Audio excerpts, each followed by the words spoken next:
gonna say I could quickly show you guys my verse that I did for the nuke invite. Ooh, do you want to show that off before we go in? Because we are live. Fucking Chunks photo. Yeah, do you want to see it? Sure. Yeah, I do, absolutely. Okay, and we just Hey, cats. Sitterack with the first. Easy. What up, what up? Chat looks a little bit different this week as well. We'll see if we like it. And if we do, we'll keep it this way. If we don't, we'll change it. Oh, chat does look a little different. Are they just kind of like popping up random places? Yep, they just pop up in random places as a little bubble. For the audio listeners, there's like a bunch of completely randomly selected places on where the Twitch chat usually is, and the chat message is showing up there. It's pretty cool. Welcome in, Dre. Welcome in, CB. I don't want to ask Subi. your chat. I don't want to ask your chat to do anything, but can chat spam real quick? I want to see like all the pop-ups or whatever. It is set to once we hit 10 messages, it will get rid of the oldest and replace it. Oh. Yeah. wait. Are we audible now? We've been audible for a while. When I said I hit the button. Oh fuck! Shows you where my brain's at right now. Huh? Good morning, Oh, Jamie. Yeah, that's where I'm at. We can thank Drew for helping me set up a new chat. I really like it. I have a lot of customization with it. That's cool. Yeah. That Drew guy. I love Really stopping like by that his Drew streams guy. in the middle of nowhere. Like it would be like 4:30 in the morning. He's like, "All right, starting stream." I'm like, what? Okay. Yep. I'm really, really excited actually to have him co-hosting the Hollow Knight speedruns with me tomorrow. Starting tomorrow. Jamie's going to be running on the second round tomorrow as well. So that's going to be a fun time. Yeah. I'm gonna watch the hell out of that. It's gonna be sick. How did the shirt wash, Devi? It washed great. Actually, I'm glad you asked. Hold on, let me zoom in on my ass. For all the uh-oh. Twitch chat, you're not supposed to be down there. What are you doing down there? Get back up in your spot. Get back up there. Poppy. Look at my new shirt, guys. If you haven't seen it, I got asked to partner with Cuddle Crypt, which is a group that is making some new t-shirts of my friends. Sui in chat is one of the people that's in charge of making those. And I really, really like the color designs. I also have a command and like a special code in chat. So if you're interested in buying some new shirts, there's a link under the stream, or you can check that post there in chat. If you like clothing. Yeah, if you're a fan of clothing, that's an important detail. What's going on with Chunks Cam? He went to Ohio yesterday, and I believe he was meant to come back today, but he did warn us ahead of time that he might not make it, and it looks like he didn't make it. And by make it, I mean I think he's asleep, not dead. So he's just going to be watching very close. He went to the K-Lit of America. There's no way he's alive. For the viewers.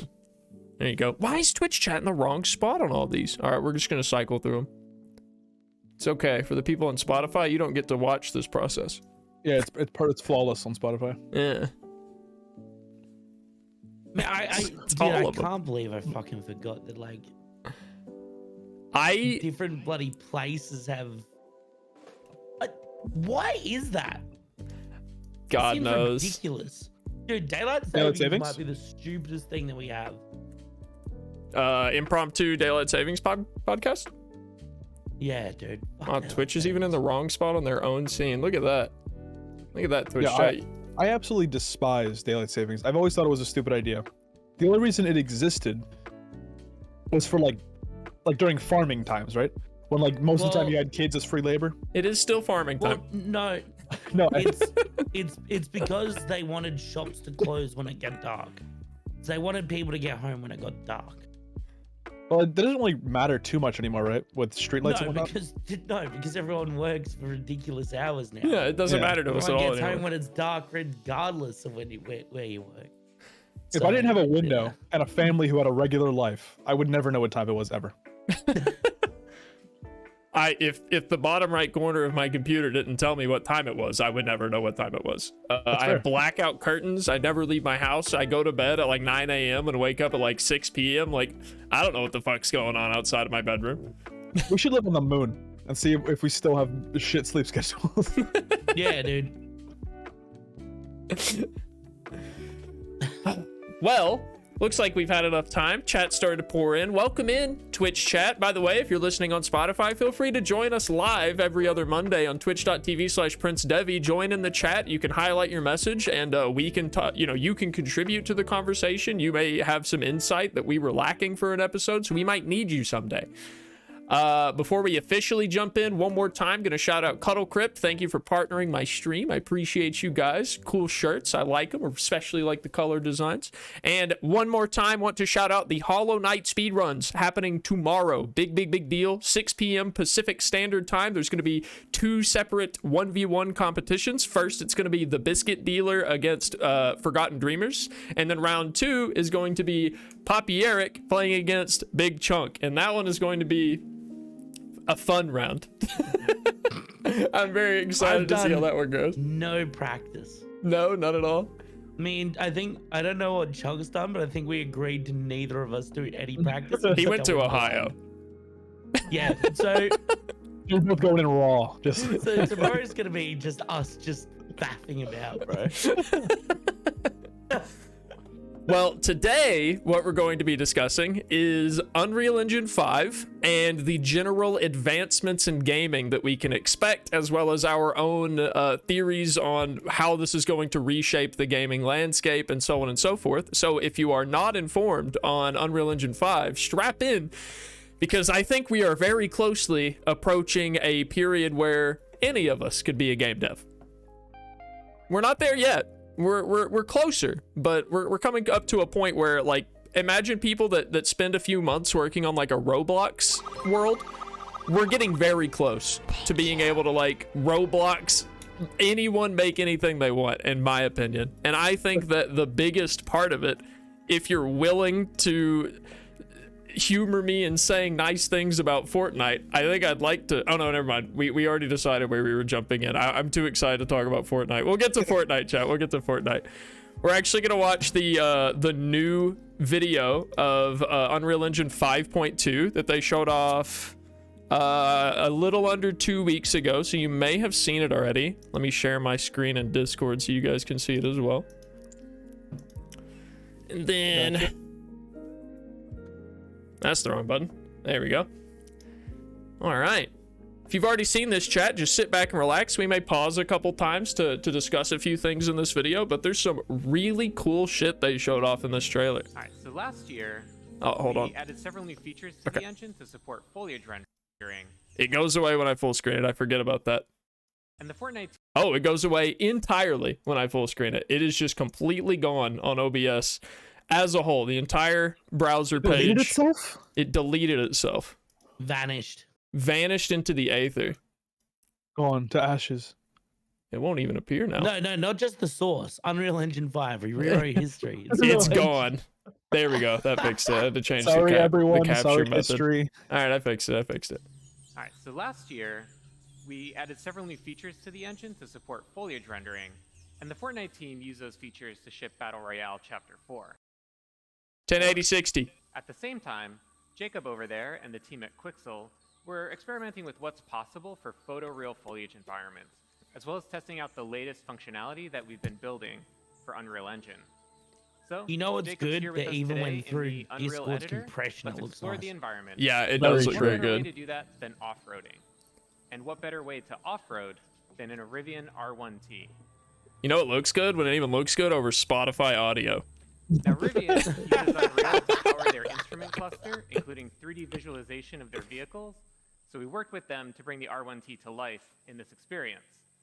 Let's head on out, Jacob. Sure thing, on my way. All right. So we're building tools for interactive and dynamic Sound. worlds. So here we have chaos physics. The sound of the engines is really nice. Drive over them, The bend out of the way. way that the And we suspension also on this added some truck real-time looks is fluid insane. simulation. Yeah. Fluid simulation, of course, is perfect. And nail it. Absolutely We worked beautiful. with the team at Rivian to set up Unreal's chaos vehicle model to simulate the suspension of the truck and how the electric They specifically motors have each individual wheel. A sub-engine for vehicles in Unreal right now. That's they said the Chaos Vehicle Engine. That's what they're referencing there. Really quickly, I'm gonna go back and forth on this truck bit for a second. Have you guys heard of or played the games Mud Runner or Snow Runner? Yes. Bro. Snow Runner Bangers. scene. Bangers. I don't know why I love those games so much, but I play the shit out of SnowRunner in my free time. And watching just this little bit of this truck driving around, for those who don't know, MudRunner and SnowRunner are games where you essentially just are like a truck driver, and you drive in a series of trucks like this to like 18-wheelers, like big semi trucks, and you just deliver cargo from one place to another in very rough, like muddy, gross, nasty environments that are difficult to traverse. It's a this Strand type engine, game. it's a Strand type game. Yeah, it's Death Stranding in a car. Looking at this, I want this so fucking bad in like a SnowRunner game, like a new one. I don't know what's next. Lava Runner. Imagine Anyway. this mixed with like the BeamNG engine, where it's like perfect car simulation True. and destruction simulation. True. All right, this is the last time I'm gonna watch the truck thing back. Building tools for interactive and dynamic worlds. So here we have chaos physics simulating rocks that crazy. tumble as we drive over them, leaves bend out of the way, and we also added some real-time fluid simulation. True. I guess I didn't notice it the first time I watched it. There's like, if you go back for just a second, Sure. you can literally like, We if worked you with the team at play, go there, yeah, go there, and then play it, All right. and then you can skip ahead a little bit. We're building tools for interactive and dynamic. We have chaos I'm Yeah, scared like to when skip it too comes to much when it's forward. turn here, tumble as we drive. Mhm. like pause it, and then play it at like half speed or whatever. Sure, sure. If you look under the back right tire, Bend out of you see how like there's another one. You don't have to worry about going back. So you ran over a rock there, ran over a rock there, and then that rock there. Yeah. Like that's crazy. You can Those are, see like, the suspension going like away. Like each individual suspension too. and the rock it ran over moved as well. It's just like that. That's and I know that's like that's stupid. It's a rock, whatever. But like little things like that, if you're trying to immerse yourself in It makes experience, a make it big that much difference, yeah. easier. Yeah. It's Like the little usually things. the rocks would either not exist within the engine or it would be hard stuck. I Mhm. will say one small thing. If you go back just like 10 seconds, Mm-hmm. this is something that will that might need to be worked on a little bit more. Probably that was a bit too far back. Just wanted to see the bit where it was under the car. Oh, sure. Well, we're getting there. That Now, one that thing to water. notice is how the reflections move, right? But here, you see how there's reflections under the car? Mm-hmm. Like that's just one of the cases where that lighting system Wow. is like absolutely amazing. That's but actually that's insane. somewhere, yeah. That's so like that's the lumen system in work, right? Where it's using basically reflective lighting.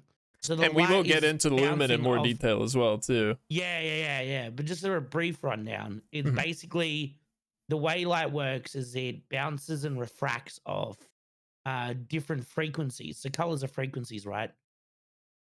And light bounces off of those frequencies stronger or weaker depending on what the color is, right? So darker colors have weaker frequencies that reflect light. And so obviously in an environment where you've got like light dirt is going to reflect light better. And you can see it move from where it was in the water to it being really dark. Now it's on this light surface and reflecting light really well.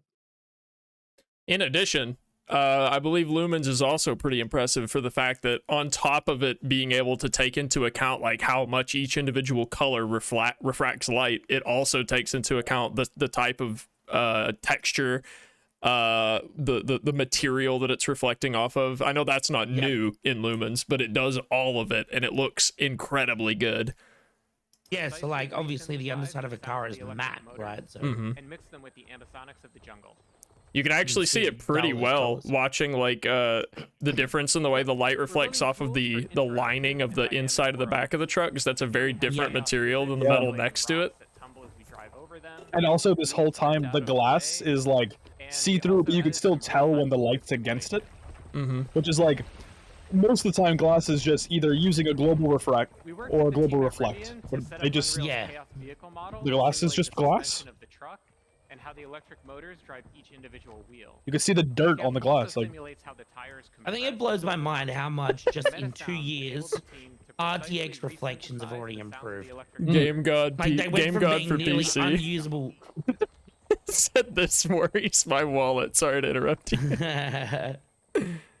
So It's just crazy how RTX went from of the truck nigh to 71 unusable. million Oh, there it polygons is. that we're able to render in real time thanks to nanite. Now, That I love visual nanite. looks technology is incredibly fucking realistic because of lumen crazy. and nanite, but also its materials.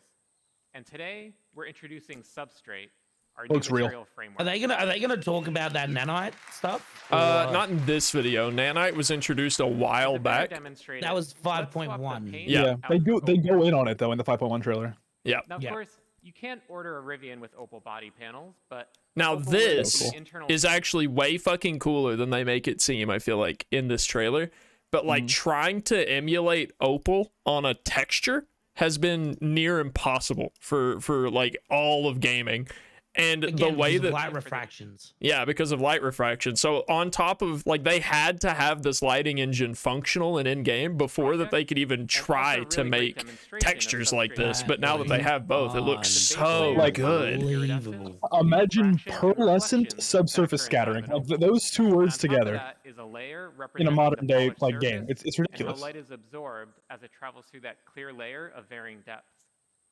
And now we can. I add just back want to on the remind dust and dirt everyone, if layers, everyone has been shitting on Epic and notice Games, how the this would not have reflection been possible changes without when Epic. interacting Yeah. with the dust layer. The amount of money they've sunk into this technology is insane. It's at a complete loss. They're doing this basically as a charity. It's insane. So Substrate is Yeah. impressive, enabling artists to create materials The ability to layer Well, on that dirt not layer and quite. it actually They not actually are quite. gonna make tons of. They're gonna make tons of money. For off this, sure, but like you have to believe in what you're doing to sink that yeah, much money into it's something. it's definitely a massive investment because Mhm. the way it works is all of this is for free. Everyone, you could download this right now. Anyone in chat could download this right now Mhm. and start fucking with it. Yeah, if you guys Um, think this looks fucking cool, go download Unreal Engine 5 and mess with it. It's free. Yeah, you can just get it for free. And if you make a game, you don't pay royalties until you've made $1 million in profit. Yep.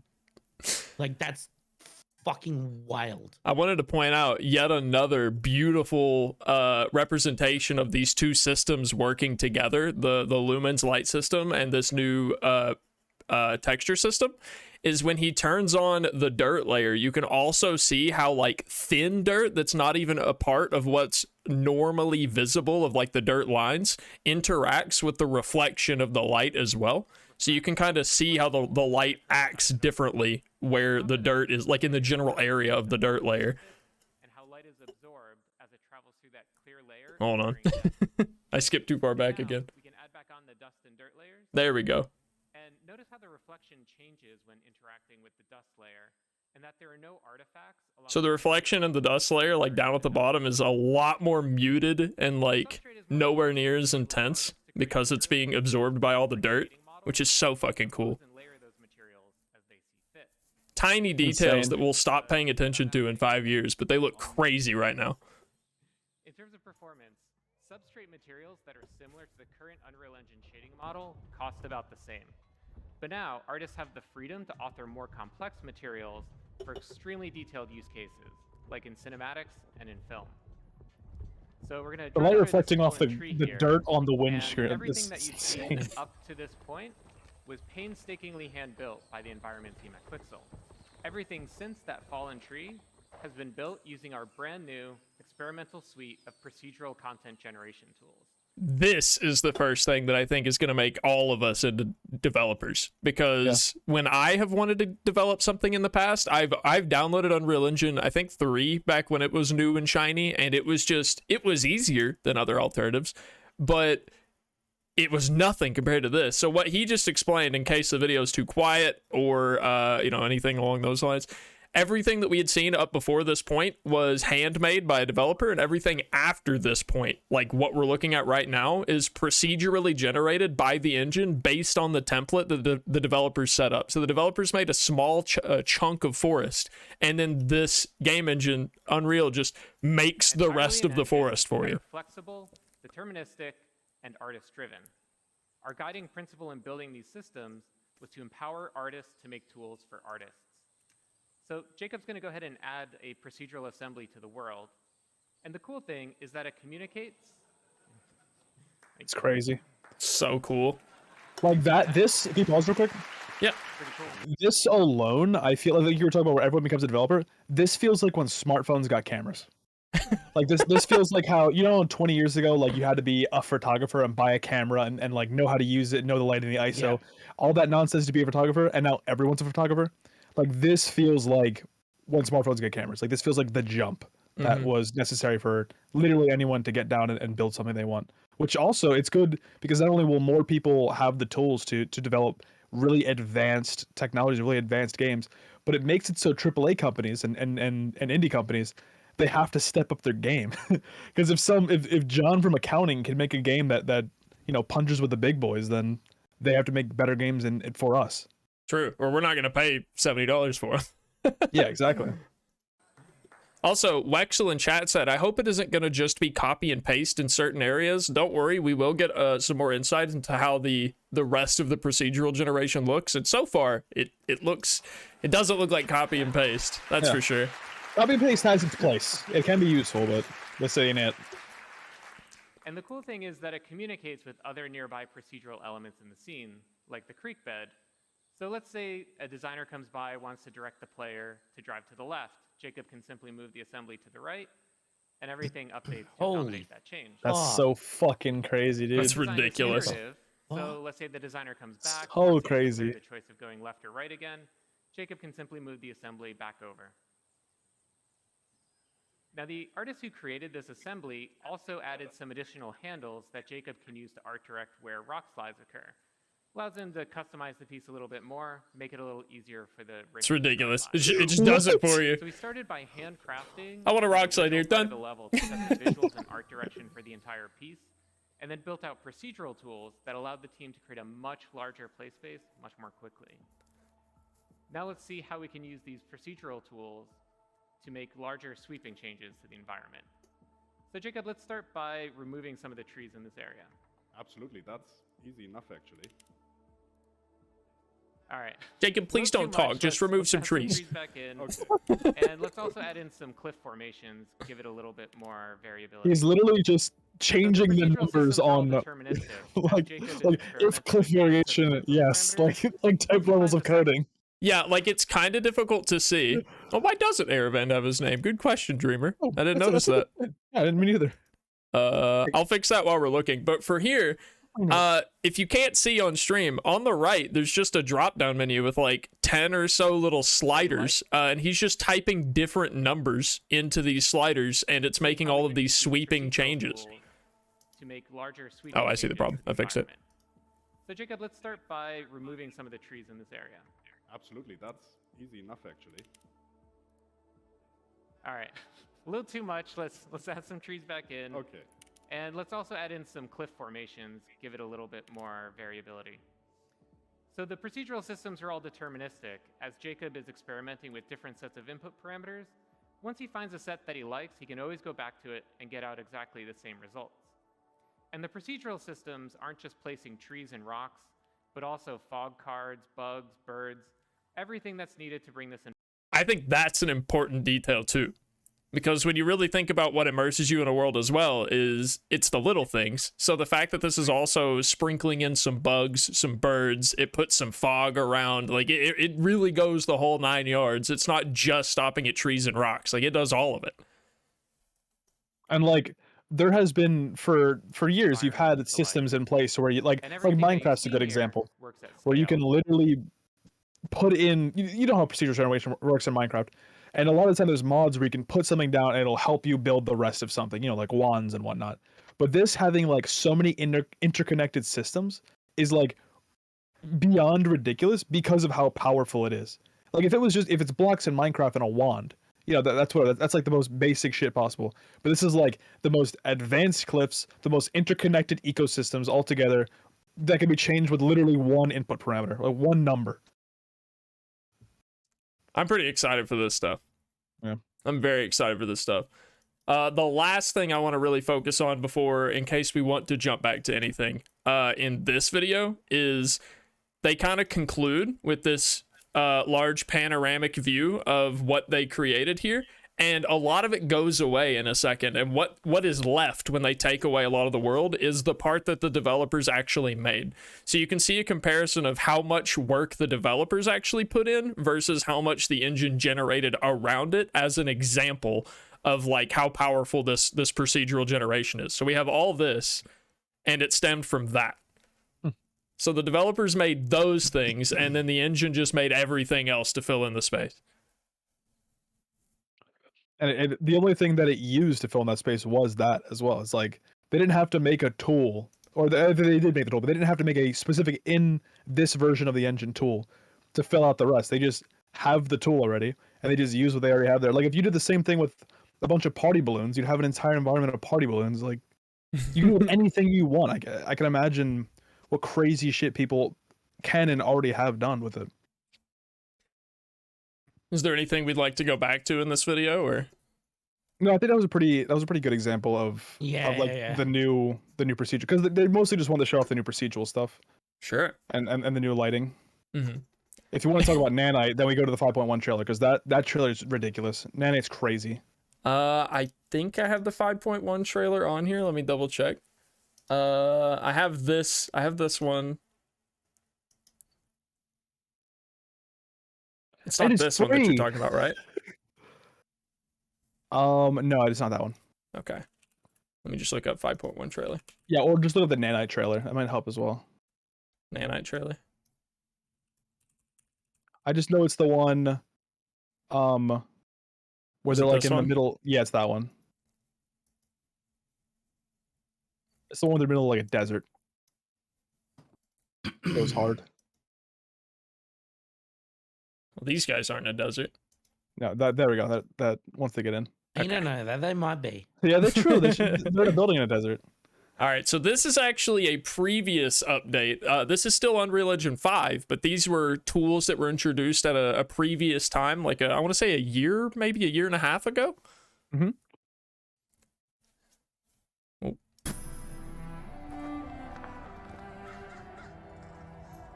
I believe this was mostly shown off at the PlayStation. On the PlayStation Award, revealed stuff. I'm pretty sure. Yeah, PlayStation 5. Before we continue, let's stop a moment and take a look at some of the key features of this demo. Even the rocks tumbling down the hillside look so good. Assets, but instead of using the game versions, we use the cinematic versions, which would typically only be used in film. There are around 1 million triangles each, and thanks to virtual texturing, they all use 8K textures as well. Nanite can render an insane number of triangles very quickly. We love our triangles around here. Triangles of source Hell geometry in each frame. Triangle boys. Nanite crunches I'm a down big triangle fan. to around 20 million drawn triangles. What does that many triangles look like? This isn't noise. Woo! These are the triangles, each a different color. Most are so small that they look like noise. Nanite achieves detail down to the pixel, which means triangles are often the size of pixels. This amount of geometric detail requires shadows to be pixel accurate as well, and Nanite can do that too. I want to see him turn on the triangles, like looking that close at the rocks. He does it a bit. The Okay. power of Lumen that even includes multi-bounce global illumination. No light maps, no baking here. Without GI, all of that beautiful lighting is gone. With Lumen enabled, we can move the light and the bounce changes instantly. God, that's so amazing. So fucking crazy, Okay, dude. let's keep going. That looks real when they do that. Like, light is so convincing. I actually want to go back to that really quick. Because I want to point out, just in case you didn't notice it on the first pass through chat, it's not only watching the light move around in real time, it's watching the ambient light around the light source and how the light is reflecting and bouncing off everywhere. Yeah, like that reflective lighting. God, it's so fucking cool to watch though.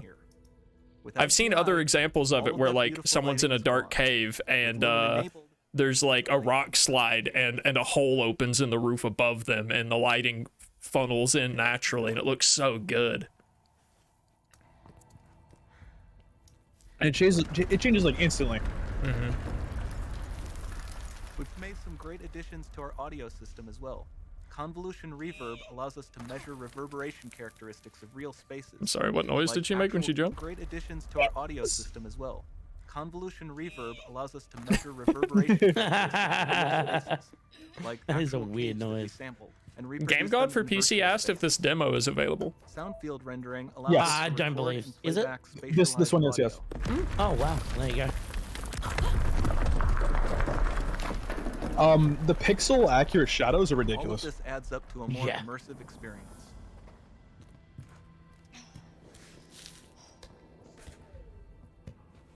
Can you just go back like 5 seconds? Sure.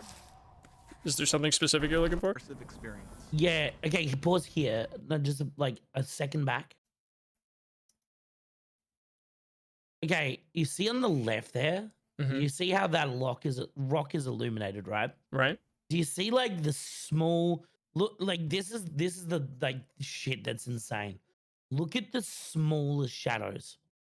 Do Right? you see like how on the left, past that big rock face, right, where it does that first dip into the cave face, there's like shadows, and then there's the smaller parts of the cliff there. That's like these two chunks of rock, and then a smaller one, and it's like that part's illuminated, but then there's smaller shadows on those as well. Yeah, it's like it's It, just like you're talking about like near her arm, right? Where it's just like catching the light as it goes, like because it's just like barely yeah, sticking out. Mm-hmm.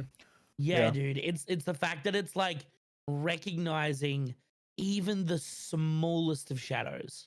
Like down to the pixel. It really they mean it Yeah, when they it's say it. just fucking Well, it's with these new wild. systems. We're finally moving past these. We had these really dated lighting systems. Like, I mean, originally we started with baked in shadows, where instead of having lighting systems, we had to paint shadows onto the textures. Yeah. God, I can't even imagine how much of a nightmare that job must have been. Like, texture artists back before lighting systems must have been awful. And then we upgraded to some half lighting systems that are just kind of vague directional lights that kind of catch on the outside edges of polygons and things like that, but they rarely interacted with the textures themselves. This shit's next level. Like, it's This is just real. Do you know what's real gonna life. do you know what's gonna fuck shit up? Okay. So you know when Arceus came out? Pokemon Arceus. Yeah. Do you remember when they had those like we all saw the first like environment and there was like fucking like 5 trees in a big open field and just nothing there, It's terrible. right? And Yeah. it just looked crap. And even that had baked in lighting, right? That the trees just like had a painted on fucking shadow on the floor. And then the grass that didn't even have shadow at all. Yeah. And all the shadows were inconsistent. With this, that's gonna make that look really fucking bad. Like developers that no longer give a fuck are gonna have no excuse. It's gonna be like night and day. It's gonna be really, really hard for lazy developers to have an excuse. The playing field has been absolutely leveled. Yeah, exactly. It's like they can't even be like, oh well, we don't have that technology. Yeah, you do. You just don't want to use it because Yeah. they're either stubborn or lazy. Well, I'm concerned. So when we have something that is this incredible, I don't want to say easy to use, but I feel like by comparison to a lot of alternatives I've seen, it looks pretty, user friendly.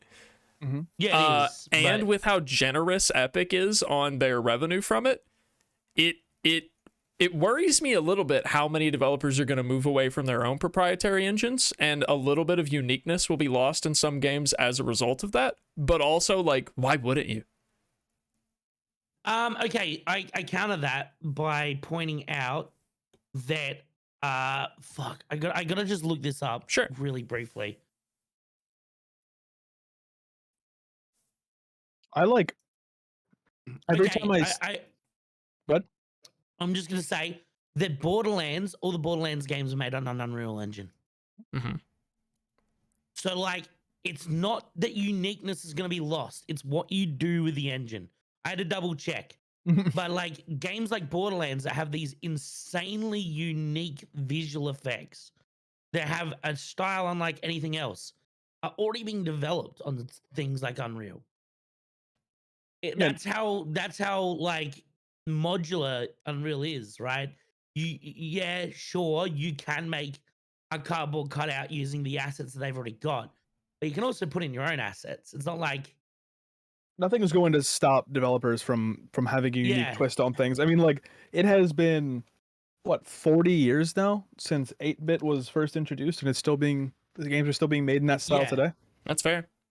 I mean, think about this, right? Imagine if like Bethesda moved to Unreal and fucked off the creation engine. Everything would it'd work. Be... Yeah.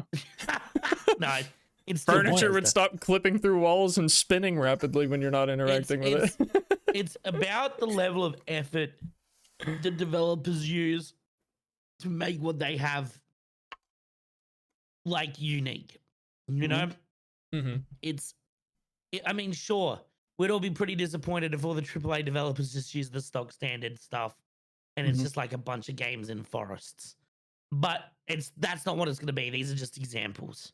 And my point being is that Borderlands is such a unique game with such a unique visual setting, and nothing's really come close to emulating that ever. And yet, we still like that was still made on Unreal Engine, you know. So I don't think it'll be. I think it'll be that samey. It might be from specific AAA developers, but I don't think it'll be from good ones. Honestly, Yeah, and good take. Makes me more hopeful. I also strongly believe that even if it looks samey, it looks good.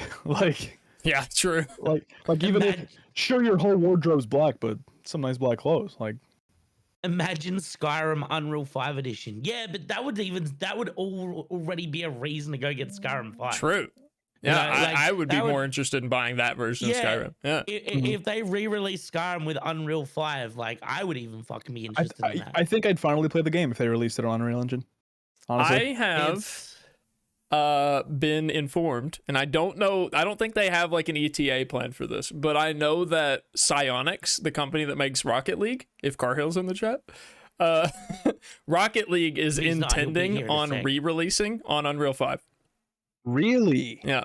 Yeah. Wow, that's really fascinating. A lot of games that are live service, which means live service, for anyone who doesn't know, is just a game that perpetually exists and they update it so you can keep playing it. Stuff like Deep Rock, stuff like Rocket League. Those live service games are all going to be moving to Unreal 5 eventually. That's just an inevitability. There's no reason not to. There's so many games I'm excited for that, like Dauntless. I can see like so many free-to-play like future free-to-play games that I can see moving. Is just like it's so exciting to me, like to see these games that we've known and loved for a long time moving to a far more stable platform like Unreal 5. Yeah. I feel like that's gonna ruin so much shit. No. That's not how engines work. It's not gonna ruin anything. I mean, yeah, if you like drag one file and just go like, yeah, sure, but like they're gonna put some love and time and care into making sure it's still the same game, just on a new engine. Yeah, like it's an engine, right? You know, that's like saying every car that uses a Toyota engine is just the same old Toyota Corolla. That's just not how that works, you know. Game God said, I believe Fortnite also now uses Unreal 5. So if you are interested in keeping up with the changes in Unreal 5, play Fortnite, because Fortnite is like a giant test demo for Unreal 5. They don't make it look photorealistic. It's a stylized tech demo, but all the wild shit you see, like them putting on what was the name of that artist that did the big concert and Oh yeah, it wasn't The Weeknd. It was Travis Scott. Travis Scott. They put that huge Travis Scott concert up. I don't even play Fortnite. I don't even listen to Travis Scott's music. But I sat down and I was captivated through the whole video that someone recorded of watching that in-game concert. That is a test of Unreal 5, of what it's capable of, and like showing it off, basically. That's what Fortnite's always been doing. When they had the big event where the black hole ate the game and they shut the servers off for a couple days. Do you guys remember that? Yeah, that was sick. That was them updating engines, I'm pretty sure. Was it not? It was. That was, yeah. So, it was, yeah. As much as I have shit-talked Fortnite in the past, I am very, very impressed with what they have done with the game. Sure. I'm gonna say it. I've flipped my script on Fortnite. I play it unironically off stream, and I think it's a great game. I don't like the game because I don't like any game that has guns that have bloom. I hate bloom. It's like my arch nemesis. Understandable. Because it punishes good aim, which is the only thing I have in life.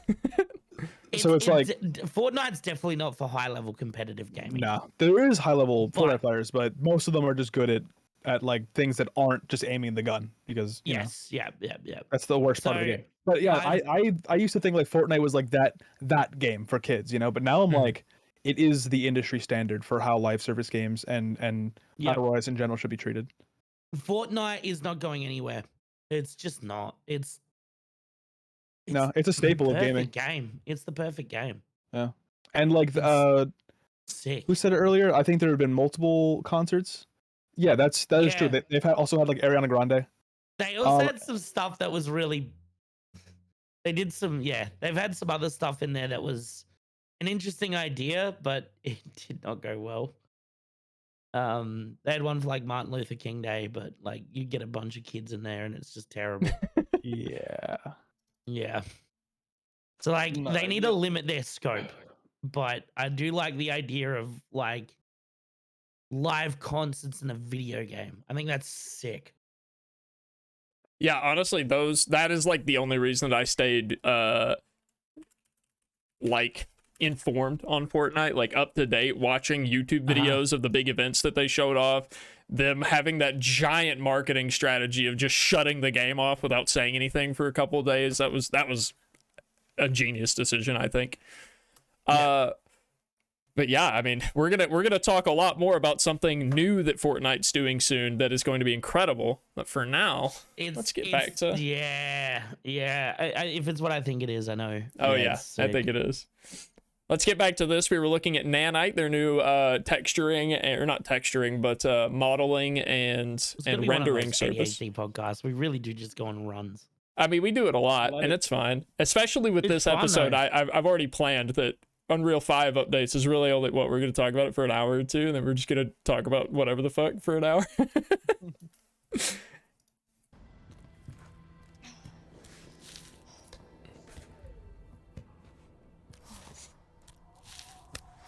Yeah, you can even see all the tiny detailed lighting on those rocks up close while she was pushing through that. This swarm of bats was created with our Niagara effects system. Particles in Niagara can now talk to one another and understand their environment like never before. I don't remember that. Now I've actually got something interesting about that. Sure. So that Niagara effect, do you know the first time that was ever used? I don't. No. It was the buffalo scene on Lion King. Oh. So the way the buffaloes ran through each other was all CG, and they created the Niagara effect. It's been improved, obviously, vastly in those years. But that Niagara effect was first seen in Lion King, I believe, where they used the buffalo as particles that would interact and move out the way of one another as if they were magnets, but opposing magnets. Wow. That's really neat. Like the original Lion King or like the new fancy Lion Lion King King? 1. Wow. Yep, the original Lion King. And the scene where the buffalo come running down, that's how they created that. If I'm gonna trust any company to throw a lot of money at something, Disney. Yeah, that's Yeah. true. Fucking Disney. I They honestly are sent this leading the back. market. I was kind of curious if like the rock falls and things like that in this trailer are also on that same particle engine. Not sure if that would be necessary to generate as particles or if they're using something completely different for No, that. because they wouldn't need to. So the Niagara system basically it creates particles that recognize and interact with one another by not interacting, so they won't hit each other. I see. Whereas rock formation falls, you want rocks to hit each other because that's how rocks interact, right? Rocks will collide with one another as they fall. What I'm curious To run about, and I fluid think will be simulations like you see in the water below. a big necessary leap for a lot of this stuff, is clipping, because like Mhm. nothing takes you out of it more than like a game looks fantastic, it looks perfect, and then you put on a new armor set, you start running, and all of a sudden your arms fly through your cape. You're like, Yeah, that's been or like like you're a wearing two pieces of armor that don't quite fit. Well- and you're like, We'll probably still see that. It again, that depends very heavily on the level of effort in by the developer. Mhm. Right now I see the biggest proponent for getting rid of clipping is Star Citizen. I see them doing some crazy shit with cloth Yeah. physics and metal work and metallurgy and stuff like that to try to figure out how to make sure, no matter what, two things that have never interacted before in the entire history of the game will not clip with one another. As So I've said before, like Star Citizen is just a huge tech investment. Like when you invest in Star Citizen, you're investing in the future of gaming. yeah. Like people go, "Oh, Star Citizen's taking so long to be made." Yeah, because they're inventing brand new technology that's never been seen for video games, and then selling that off. We're gonna do the Star Citizen tech demo next. Next That'd be podcast. Which one? They have 1,000 of them. All of them. Probably the most realistic water I've seen in a video game as well. Yeah, I kind of want to watch that back. I was reading a chat message when we looked at the water. We've also added a ton of new functionality to run fluid simulations like you see in the water below. God, that looks so good. They still Not the do work most on realistic, froth, but the yeah. best water I've ever seen is still Sea of Thieves. It just looks so beautiful. Oh, it looks good, but it doesn't interact. Like, Yeah, it doesn't interact interact as well, but it looks so beautiful. Here It's we are fucking using it to gorgeous. accurately simulate the rigid bodies of the falling rocks and the cloth of her scarf. Ow. Yeah, that What kind of sounded strength in painful. your fingers you need to have, Video game protagonist level. bro. She has those big Disney eyes. Yeah, actually, Chad, if you're not already on this, you need to start rock climbing immediately, because how many video games could you beat without it?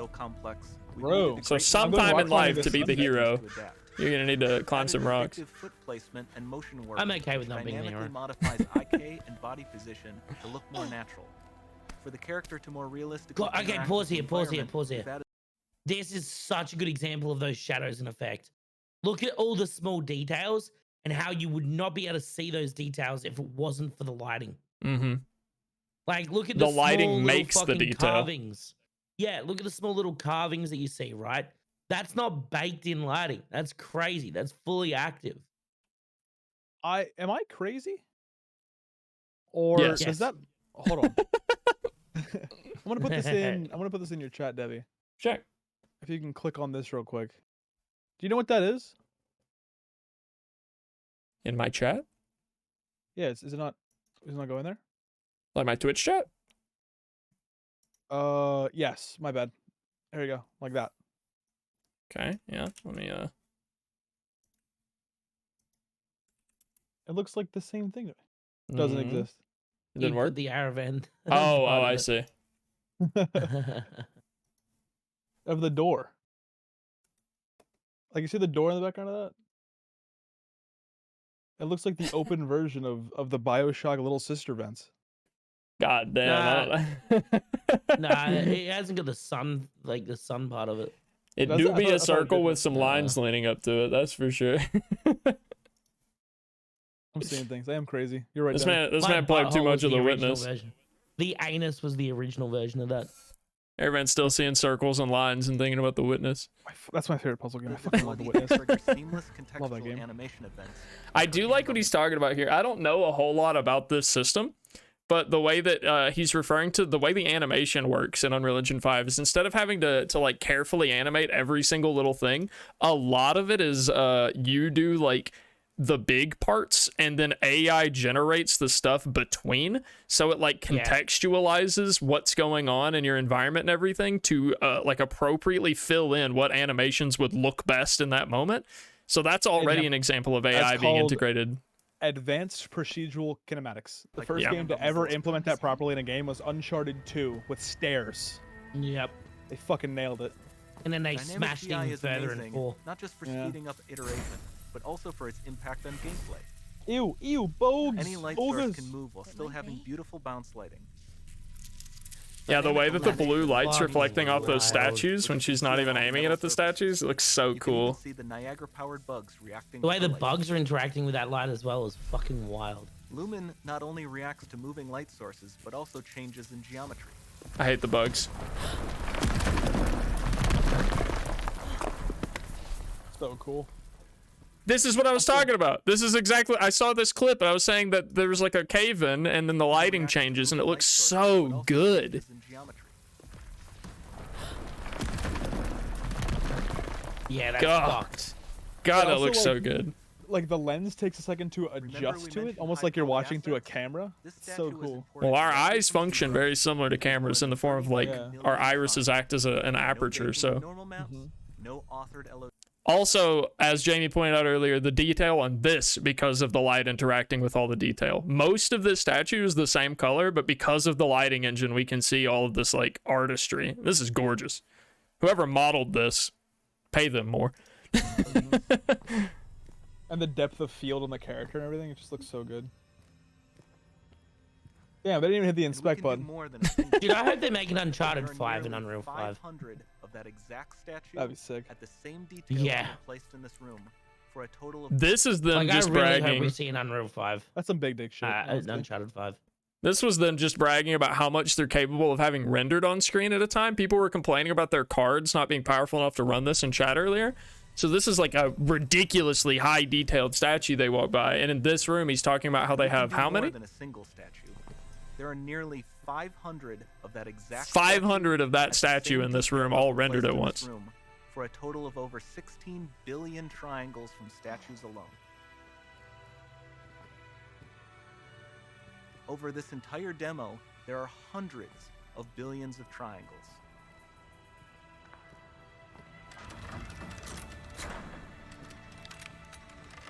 Hundreds of billions of triangles. You still can't hit a shot. The triangles are getting harder to aim at. Oh, it ate it. It had the little blue thing. So with Nanite, you have limitless geometry, and with Lumen, you have fully dynamic lighting and global illumination, all running on a PlayStation 5. Fucking hell. That's just stunning.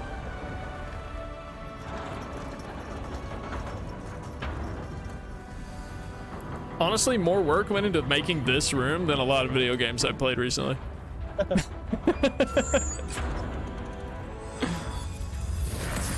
Like, even though this is just a demo, kudos to the modeling team who made this demo.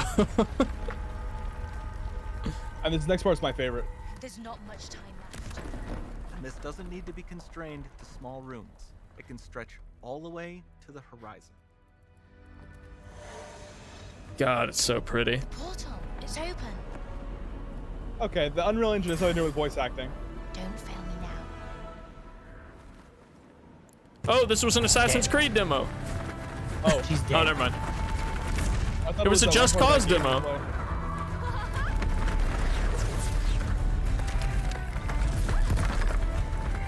Hey, type 1 in chat if you died This during the already looks more cinematic. fun than any fucking, this looks more fun than Evil any fight Assassin's fingers Creed and game stuff, they've bro. made in the last, like, 5 years. True. I think I had the video up too loud.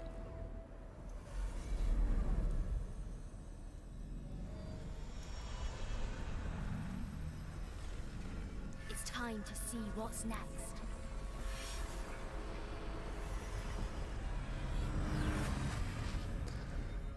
Absolutely incredible.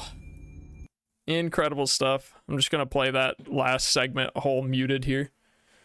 Wexel in chat says, like Rocket League going into Unreal Engine 5, I don't think it's going to be anywhere close to good or worth it. I'm really curious of what you mean by that, because they're essentially just making the same exact game that already exists. It's just going to look really pretty.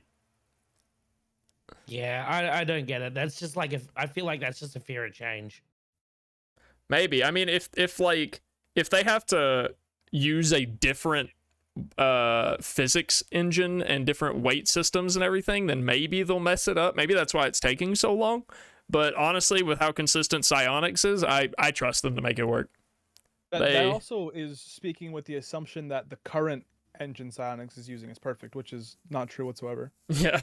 There's a lot of issues with how physical entities interact with each other on online play, because people often forget that engines and the handshake between engines and online play are 3 times more important than just an engine itself. Because if you have something like, so if anyone here has played Valorant, you know you have to download a separate entity that is attached to the Valorant downloader that makes it so every time you start your computer, you have anti-cheat enabled.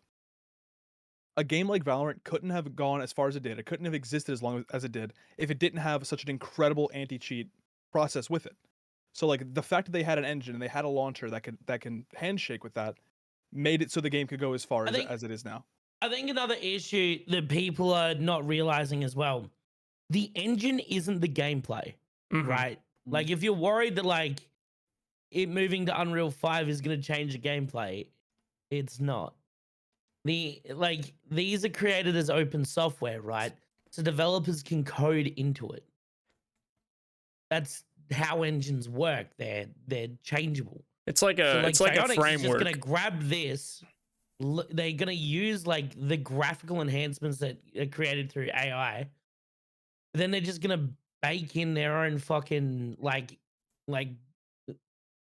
their own systems that they were already using for Rocket League. It's not gonna change anything gameplay wise. But for what? To make it look better. What do you mean? I don't know. They're How gonna else I do can say that. exactly what Overwatch and Counter Strike did. They're gonna make Rocket League 2, where it's the same exact game with the same maps, but it looks better. Yeah. Yeah, and maybe Wait, they'll what? make some smoke that transforms when your car drives through it, or something like that. But essentially, it's gonna be. Are you telling me the largest size for a team in Rocket League 2 is gonna be 2 people? That sucks, dude. Yeah, You don't have I zero really v don't. What's your concern, Wexel? Out of interest, just I think the concern, if I understood correctly, is that it's not worth it for Psyonix's time. Like if they're just, it's not worth their time to just remake the same game to look prettier. I think is probably what they were saying. What else are they gonna do? Just sit around and do nothing? Like they're game devs on a live service game. They've got to work on something. Not to mention, I'm sure now that Fortnite has moved to Unreal Engine 5, artists in the industry are getting very used to working with the things that Unreal Engine 5 has to offer. So if you let's say you're an incredible artist in the field and you've made, 30 Fortnite skins, and like you're very experienced, you know what lighting to use, you know what the engine's capable of, you know the floor and the ceiling, and you know how to work around them. Then moving Rocket League to that engine makes it so all of those artists who are used to working with that amount of power are now accessible, are now move overable, and the majority of the updates to Rocket League are essentially just art assets.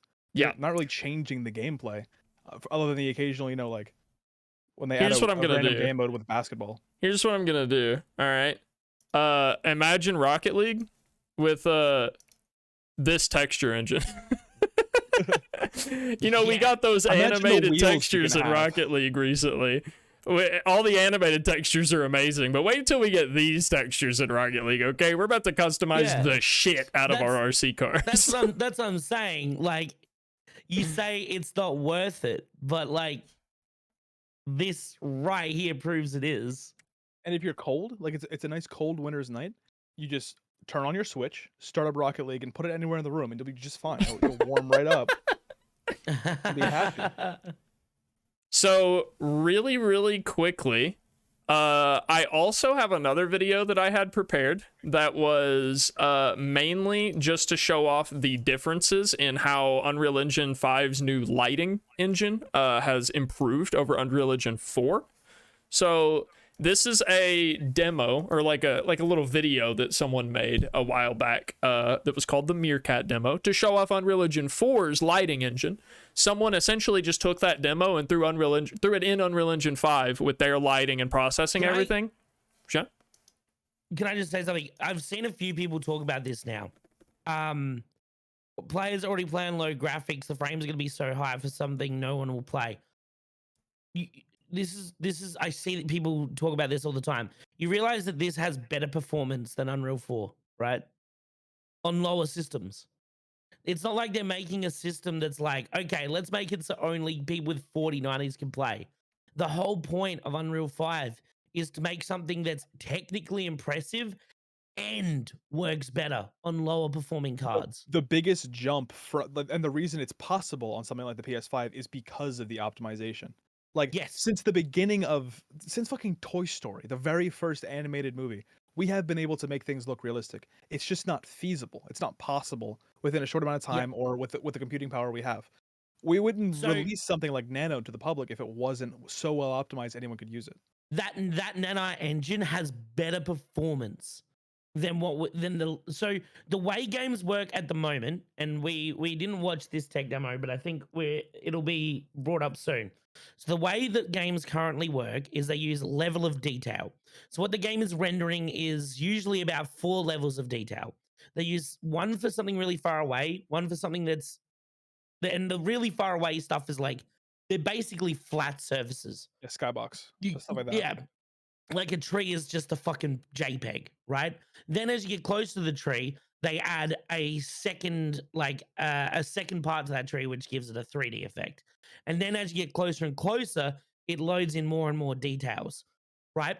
T- think about it. You're removing that loading need. It doesn't need to load different levels of detail now. And the game doesn't need to think about where those levels of detail need to be loaded.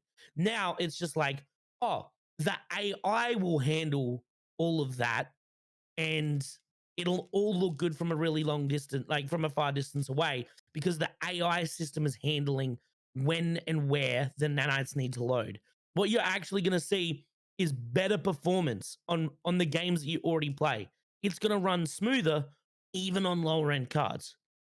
So it's actually the opposite problem of what you think is going to happen. Whereas everyone's thinking, oh my God, I'm going to need this super beefy computer to play anything on Unreal 5. It's the opposite. People with lower end cards are actually going to see a massive quality You know what improvement you know what I in just thought of? frames. I guarantee a lot of people have this mentality just because of ray tracing. Like literally Yes. entirely because of ray tracing. Because people think like ray tracing was such a negligible difference for so much Hmm. more power, and that was because it was released far before it was properly optimized. Correct. It And was given to people back when the 1080 was still popular. doesn't seem like it's going to help. Yeah, but again, this is what I'm saying. Like, they're not just adding more detail, they're adding systems that add that detail without In having more to code effective that in. ways. The AI, this is why everyone's been freaking out about AI because of Chat GPT, but not seeing the applications of how AI can actually help But us in like a very surface level way, which is like, well, not a surface level way, an under the surface level way, which is okay, instead of needing to code like 5 levels of detail and telling the game where these need to be put, we can actually just have one level of detail and the AI will basically adjust that on the fly without our game having to do anything. We hmm. don't have to code shit because the AI is going to do it all. That's why you're going to see an improvement in performance. The closest analogy I can think of is imagine you're using like an old school mag light flashlight, like one of the big old flashlights with one big one big bulb in it, and it takes like 5D batteries and it's heavy, and you're like, this lights up the room just fine. I don't need to light the room any better than this. This is perfectly good. And then someone says, well, actually, here's an LED flashlight that has 10 times the lumens. Literally takes one battery. Is way better. All you have to do is click it. Works for 10 times the amount of time. The bag light lasts an hour. This one lasts 10 hours. Way more efficient. Way brighter. You're like, this is good enough. This already lights up the room enough. Like, what if this is too bright? Like, what if this lights up the room too much? What if I don't have the right batteries for this? It's just like it doesn't really apply because it's so much more power for so much more efficiency and so much more usability that it's basically not even an argument. Like, why would they keep making things more and more complicated for the same exact consoles? They wouldn't. They try to work on efficiency. The If you try to only. Sorry. I thought you were done. Go on. no, it's just one more thing. It's just like if you try to pump as much as you possibly can out of the same console for 8 years, you get the same problem you got with the Xbox 360, where there was like fucking 3 of them. But they're not trying to do that anymore. They're just trying to make it No. so the games that are put on the platforms, the power's there. When's the last time you guys have honestly, realistically tried to go out and get a smartphone upgrade that was so large you felt justified in the price? Like it doesn't happen anymore. The Last power. year. Okay, yes, you have two. You have like a fucking foldable. That's a different type thing. But realistically, no one has to switch anymore because the power is there. And right now, what we're trying Yeah, to work on is keeping the power at what it is now, that's so we're not wasteful, and we're working on efficiency. that's a great example. It's like, when you buy a phone, you're not buying a new phone every time they release one, right? Because it's not that big of a jump. It used to be like that, What sure. It Graphics card used to used be to be a like that for yearly sure. thing. Yep, but nowadays, because the technology we've got, so hardware was already miles ahead of software, right? think about it, right? You can already get like 164 gigabytes of DDR5 memory. What the fuck is using 164 gigabytes of DDR5? Nothing, but you can get it, right? The 4090 cards. Who the fuck's going to use a 4090 except for streamers who are using like NVENC encoding and playing like high intense games? No one. Hmm. It's not like that accounts for such a small amount of people. So the reason they're developing these engines is because they want higher detail graphics on all types of cards.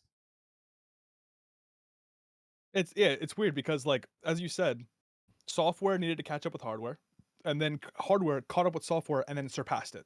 So now Yep. software is now trying to not really catch up but match hardware, which is like with current hardware. I mean, you can have a fucking 2070 still and still be rolling most games that come out today.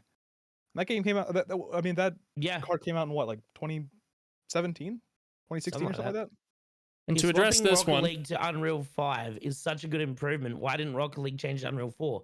Why change to Unreal 4 when all the developers knew that Unreal 5 is coming? That's exactly what you're talking about. You're talking about effort versus reward. Why Private change to Unreal Discord. 4? Unreal 4 was an upgrade over Unreal Engine 3 for sure, but Unreal Engine 5 is such an upgrade from Unreal Engine 3 that it will be a big fucking deal for a game like Rocket League, a game that hasn't been touched graphically since 2015. A lot of games have been doing this lately. Overwatch 2 was the first one. People got mad at it for calling it a sequel because it was just like a game engine overhaul. Counter-Strike 2 is doing the same thing. It's just a game engine overhaul. It looks prettier. The maps are more updated. They've implemented new systems. It's going to be the same thing. Rocket League's doing it too. It's just devs realize that now these systems that will make their game not only look better, also make their game run better. So suddenly it's worth it.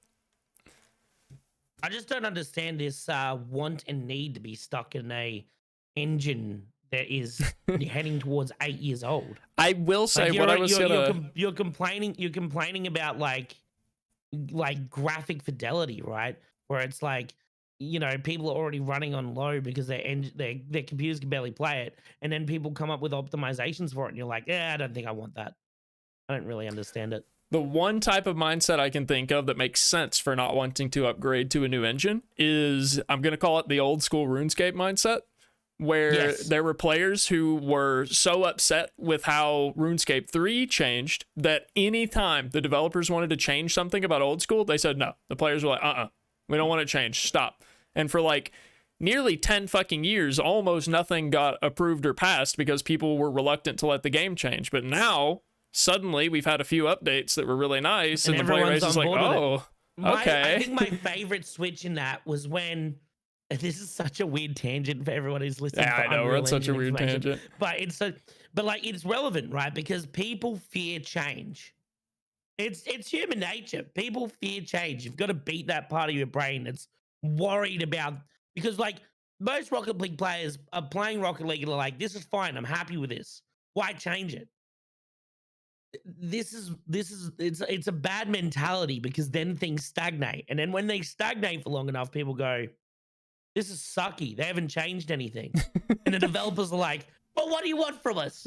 What do you want? Do you want us to change it or not? It was really a funny switch when I saw, like, you know, RuneScape 3 started getting all this brand new content, and all the people that didn't like RuneScape 3 started looking at RuneScape 3 going, huh, those are some pretty cool changes. Man, I wish we had that. And then, then they started updating like old school, and old school's just shit on everything else. Well, I hope we don't get the elite skills and max 120 on the scoreboard or on the skills list and things like that. I'd rather keep it at 99. The But elite skills are actually pretty fucking sick, dude. I think you guys would benefit from that. maybe we would. But back to Unreal Engine 5, I had pulled up this video. I was going to show off, here's another example of just how big the leap from Unreal Engine 4 to 5 is. This is we can come back to the Rocket League thing after we're done with our Unreal Engine 5 cover as well. But this is a comparison of the lighting engine in Unreal 4 versus Unreal Engine 5. Again, this was just a demo made in Unreal Engine 4 that someone moved over to Unreal Engine 5 to test it. On the left so cool. will be the original Unreal Engine 4 footage, and on the right will be the new Unreal Engine 5 footage. Oh, actually, that brings up one more thing before you show this. Yeah. No, it's relevant. It's relevant. If you're worried about the amount of effort it takes, by the way, Unreal have displayed this. You can, because they've designed this engine so well, you can just copy paste. Mhm. Anything made in any previous Unreal can essentially just be copy pasted into this new setting. There's someone who did that with Dauntless, where they literally just took Yes. the last version of Dauntless and put it in Unreal Engine 5. And- People were like, "This is incredible! Like, it looks so good." Yeah, it's literally a copy and paste. There's nearly that. It's honestly more work to keep it on older engines. It's great. Yeah, like legitimately, Snake Kings, you just copy and paste your entire game into Unreal 5. That's how easy it is. I'd play Dauntless again if they put it in UE5. All right. Yeah. We don't really need audio for this, so we can talk over it. But yeah, this is like... God, like, it doesn't even... You just look at it. Just at a glance, it's... At first, it looked weird because it's like... The colors are less saturated, but that is more realistic because the sunlight, the harsh sunlight, like bleaches out a lot of that natural color. It's unbelievable.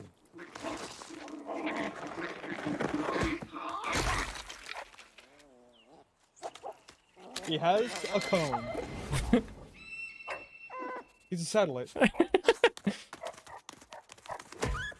Oh. This is an issue.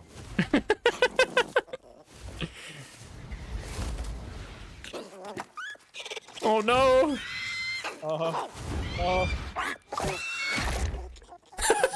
This is no longer an issue. Holy shit. Legend. Actually outplayed, outsmarted. L plus ratio. That's a skill issue if I ever saw it, bro.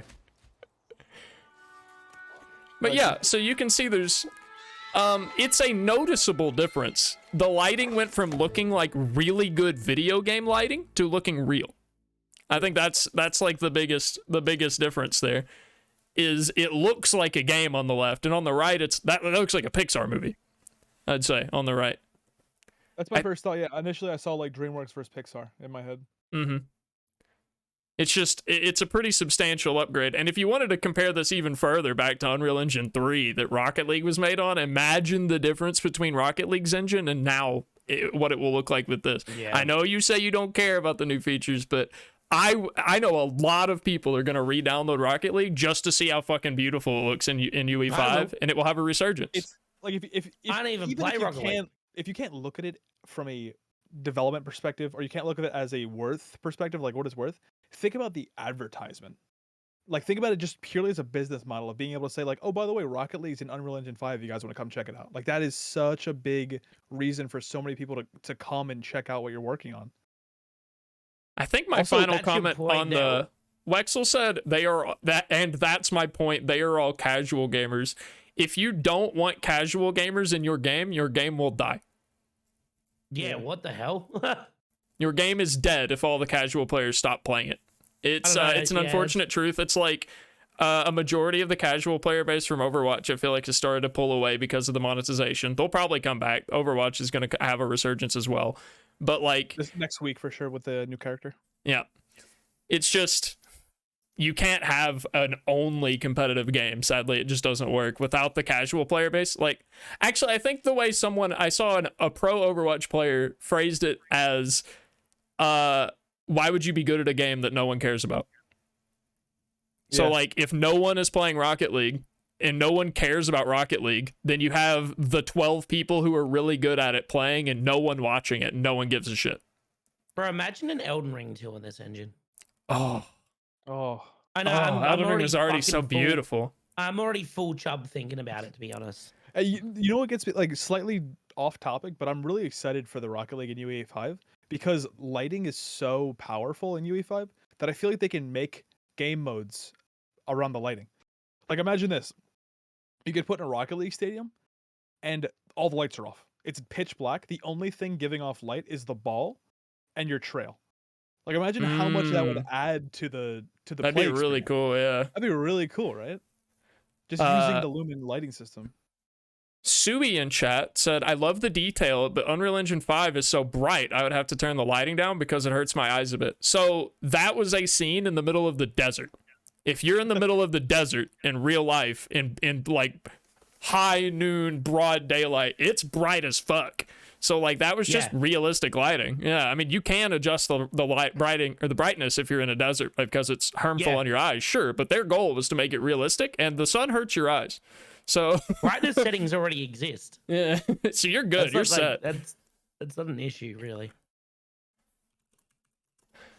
I'm excited for more lighting things. I love lighting in games. I'm like a slut for it.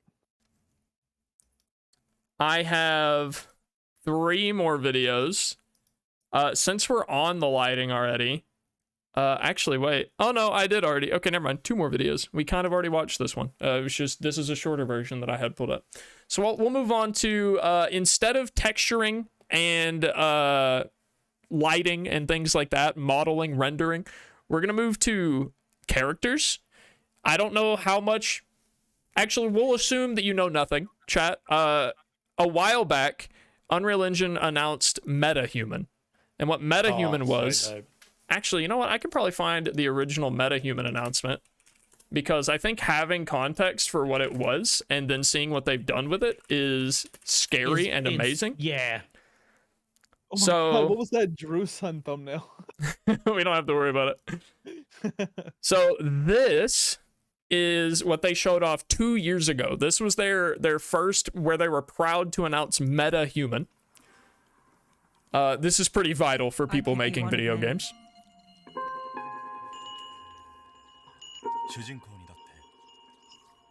Fucking hell. Je pourrais être architecte. Ou guide. Quizá un artista. You create the narrative. God, the lip movement looks so good. I am MetaHuman. That's fucking unbelievable. It looks like Death Stranding level 3D scans. You know what's crazy? Okay. Have you seen Love, Death, Robots? Yep. I think I've seen an episode. You know how like there's oh man, if you haven't, you've got to watch it. What's crazy is there are certain episodes of Love, Death, Robots, right? The whole point of it is every episode's done by a different animation team, right? Oh wait, I've seen a couple episodes. I think there are episodes where you can't even tell that it's fucking animated, and it's crazy. But those are all pre-rendered, right? Those are all pre-rendered like animations. To get that level of the Japanese like, man, that looks to get that level of like realism, but in like an actual video game is crazy. Mm-hmm. See, like that, I hear that a lot, Sui. The uncanny valley. I don't get that anymore. Like not that, with this. MetaHuman passed the uncanny valley for me. What you're talking about. I've watched Mars Meets Mom. I have watched Polar Express. I know what you're talking about, but I don't get it if you're looking at something like this and still think legitimately it hits the uncanny valley. I think it has surpassed it at this point, in my opinion. Yeah, we're on the other side. The next video I'm going to show you, we're actually just going to move straight into it. Their next addition for what they were doing with MetaHuman. We're actually just going to watch the presentation, I feel like, from... hold on. Kind of uncomfy. Well, this point. So they were introducing the MetaHuman animator. Oops, wrong button. And this is insane tech. I'm not going to skip or pause or anything on this one, so we'll just let them play it out in real time. Okay. Okay, and action. Actually, I'm lying. I'm pausing once. I needed to point out that they are using her iPhone to record this. Yeah. They are recording this with an iPhone camera. I know we've said it before to any Spotify listeners. This is just a good episode to watch on the YouTube. Yeah. Review. Like, this is so hard for us to explain to Spotify listeners. I may record a little soundbite that says that and put it on the front before I upload it to Spotify. Yeah, it's a good call. It's important. Like, this is just, we can't explain how good these these like graphics are by talking about it. Like you have to see it to believe it. All right, continuing. Let me know when you're ready. Okay. Okay, and action. I need performance capture to work like a mirror. I need it to capture whether I'm acting scared or angry. And sometimes, all I need is a look. Cut. Thanks, Mel, that was great. Yeah, you're welcome. Okay. Our technician, John, is currently pulling Mel's performance from the phone onto his machine where everything will be processed locally. We have updated our Live Link Face mobile app to capture all data at the best resolution possible with the device. MetaHuman Animator uses video and depth data to convert this data into high-fidelity performance animation, and it can even use audio. That looks like Connect footage. Tongue animation. John is currently scrubbing through the take to pick the section that he wants to process. John, are we all good with the data? It's crazy he's just doing this live. So Yeah. from now on, it's just In a matter of click minutes. to kick off the It's that processing, easy. which for a performance of this length will take Just less seeing than a minute to this convert that into fast animation. off of that footage blows my mind. Just the little So, green Mel, dots and well, tracking. That is processing. Let me show you something else. Oh, is that me? Yeah, this is what we refer to as your metahuman DNA. Cool. And this No. is generated by the capture we made earlier, right? Yeah, that's right. So from only 3 frames of video and depth data, we can generate a rig that predicts all of your facial expressions in just a couple of minutes. Wow. And do you only need to do this once for each actor? Yes, that's right. It Fucking calibrates hell. the solver to your face so that we Orcs in can chat said produce VTuber the tech is performance incredible. in a way that facially reproduces your original performance. That sounds cool. Yeah. So let's check back on the processing, which today is on the latest CPU and GPU hardware from AMD. MetaHuman Animator uses a I want to point custom out the epic facial solver muscles and simulated in the landmark bottom detector. right. We can interactively Oh, look at wow. animation while it's being solved and compare it to your original That's performance. like live 2D. So it looks like it's almost finished. After this, it's going to do one more pass to make the curves more stable, which is really quick. And from here on, we just need to export the animation. This takes only a few seconds. And then John needs to drop it in the level. Again, and add this the took audio so one that you can guy see the result. and a girl with a camera about 2 Mel's minutes. MetaHuman should now be ready in the level. Mel, you excited to see the results? Yeah, can't wait to see it. I need performance capture to work like a mirror. I need it to Fuck capture whether off. I'm acting scared or angry. And sometimes, all I need is a look. Insane. Fucking hell, dude. Like 2 minutes, and you have animation on the level of oh fuck, what are those games called? Like Like Death Stranding. no, I was thinking like Thank the you. Night So, of Medan, what do you or think? I think it's incredible. like the one where they fight the Wendigos in the woods. What the fuck are those games called? Until Dawn and Quarry. Yeah, the The Quarry. and, like, Supermassive games. yeah, like the games like that, like 2 minutes and you have animations of that level. As another more, I'm going to Fuck, say, air dude. quotes, realistic example of this being used. So that was them sampling just how easy it is to put that together in like 2 minutes. This is like a final little teaser that's only a couple seconds or like a minute long that they put at the end. If you're a fan of the Hellblade series, the actress that was on stage is the woman that plays Senua in that game. And if you're excited for Hellblade 2, that's kind of what this teaser's about. So this is more of what they did with that footage and this technology. It looks real. That's fucked. Yeah, you're right. They just look straight up real.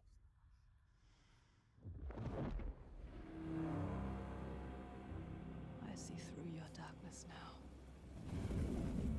I see through your lies. I will show them how to see as I do. I will not appease your gods. I will destroy them.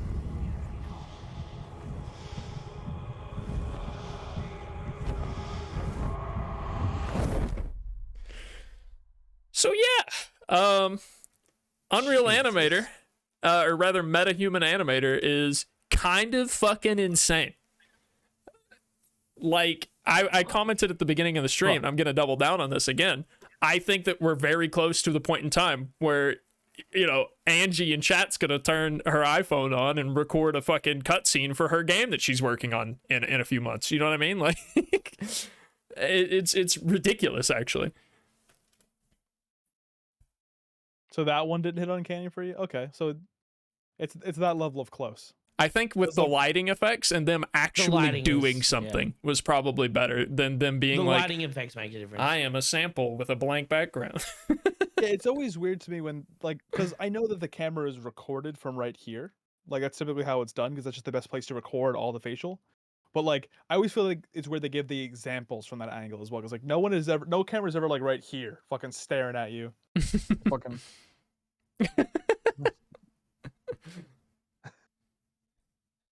I used Angie as an example. Angie may or may not be looking at game dev courses now. Hey, yo. That's lit. I'll play your games, Angie. I'll play your games on stream. Me too. I will. How much your game? It's $70. I might think about it. No. We're the free advertisement. Hey, okay, yeah. And then I think the final thing I want to touch on in the Unreal Engine, if we're ready to move on to it, is the Fortnite thing. Yeah. Yes. Yeah. Yes. Let's attack. Are you all ready for that? This is insane. This is like the new Gary's mod. All right, chat. If all of that wasn't impressive to you, Fortnite had one more announcement that they were doing alongside all of this amazing stuff with Unreal Engine 5. Strap the fuck in, because this is going to be insane when it comes out. Yeah. Now let's take a closer look at UEFN features and workflows. We put together a short video, and then we're going to do a demo. Thank you. Let's start with the basics. Unreal Editor for Fortnite runs on PC and is integrated directly with Fortnite. So it says it's on 1080, but it's not. 4 years of content, all for free to get you started. What's special about UEFN is what we call Live Edit. Live Edit allows anyone on your team to join a UEFN session from any platform that runs Fortnite. That means someone can join from a console using the normal Fortnite client, and they're able to work alongside and collaborate with PC users. UEFN has access to all Fortnite creative devices, our modular gameplay systems that work in the in-game editor. This allows you to instantly add gameplay and quickly bootstrap your game from the hundreds of gameplay devices already available. The UEFN beta has many of the same features we use to create Fortnite, including the landscape editing toolset.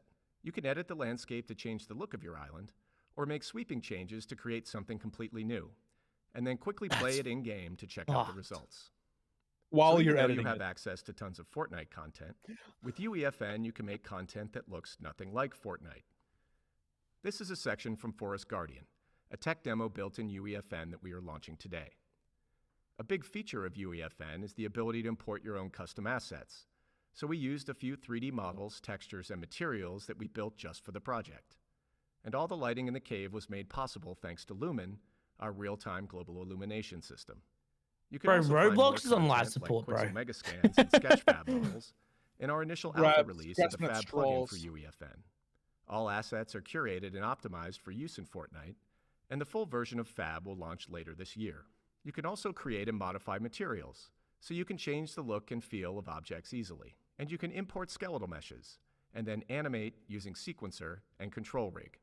Everything you've just seen is available today in the public beta version of Unreal Editor for Fortnite. So go do it right now, chat. Make us Fortnite games.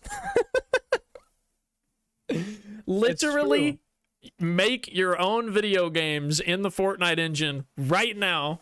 It doesn't have to be Fortnite. It doesn't have to be a battle royale. You can make a racing game. Go make a racing game in Fortnite. Fortnite streamer, bro. I'm about to be a fucking Fortnite streamer. Like, Can you imagine how, like, do you remember how we used to end streams by playing marbles?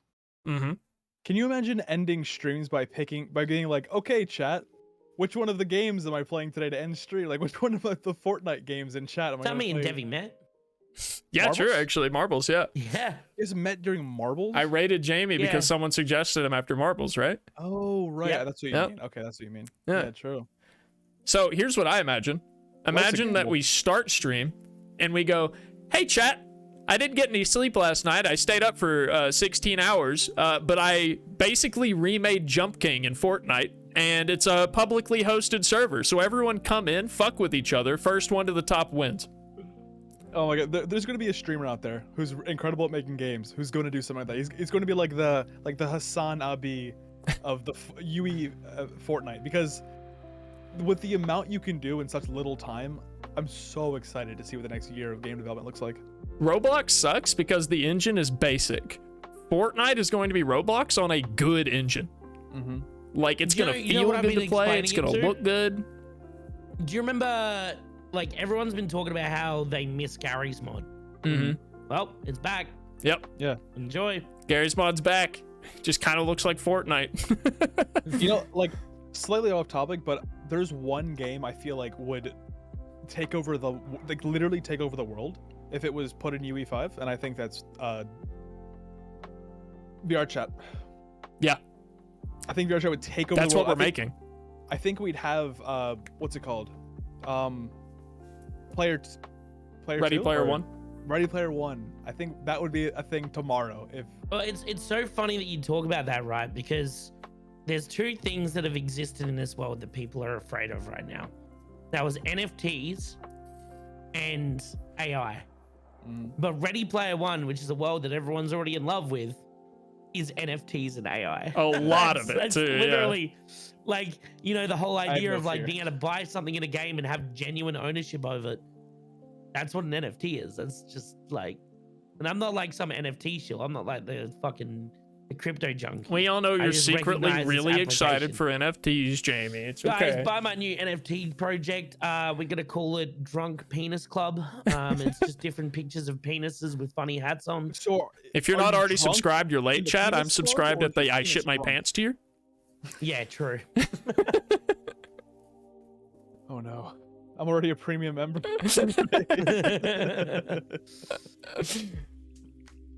Yeah, no, it's just fucking nuts, dude. Like, it's just Royal, you say there's some good FNAF games on UE5 already? Would you mind sending one to me? I've been curious to see what type of stuff they've been creating. I've been kind of letting it permeate and see what happens, but I've seen some really impressive things already. Like, there's this one dude who recreated an entire Overwatch map in Fortnite, like in Unreal Engine 5, and like I was blown away just how good people are getting already. It's been what, 2 weeks? Less than 2 weeks? Yeah. Something like that. Jesus Christ. yeah. It's fantastic. I saw a message posted in chat not too long ago by our very own Cyber Opal that said BRB recreating RuneScape in Fortnite. I'd play the fuck out of it. Do it. My question is, realistically, right now, what is stopping me from downloading the Unreal Engine 5 Fortnite creator and making my own video game and playing my own game on stream? Nothing. Absolutely nothing. You could Like, play. imagine Nightscape. TTT, like Trouble in Terrorist Town, but in this. Imagine Weed Shop 4. Yo, dude! Yes! Can we get an exclamation point? What is it, Poppy? Is it exclamation point Poppy? Yes, dude! Or is it exclamation point Poppy? It's Eric? gonna be lit, dude. So It's be gonna be honest, sick. if you made RuneScape in Fortnite, would you call it Rune Knight or Fortscape? Like, which one sounds better to you? Which one would be more willing to play? I guess it's not Poppy. Is it Poppy Eric? Oh, Jesus. I keep dropping the ski ball. Is it Weed Shop? I don't know what it is. It's dead. Fortscape? Rip. Weed Shop 3? That's what it is. It's Weed Shop 3. The gold standard. Not anymore. When Weed Shop 4 comes out, it'll be nothing. Rune Knight sounds fire. Does sound kind of fire. Get rid of the A, just call it Runite. All right, here's what I want. Ooh. Actually, I think the big limiting factor now is going to be player cap. Like how many players you can have in one server at a time on the on that game creator.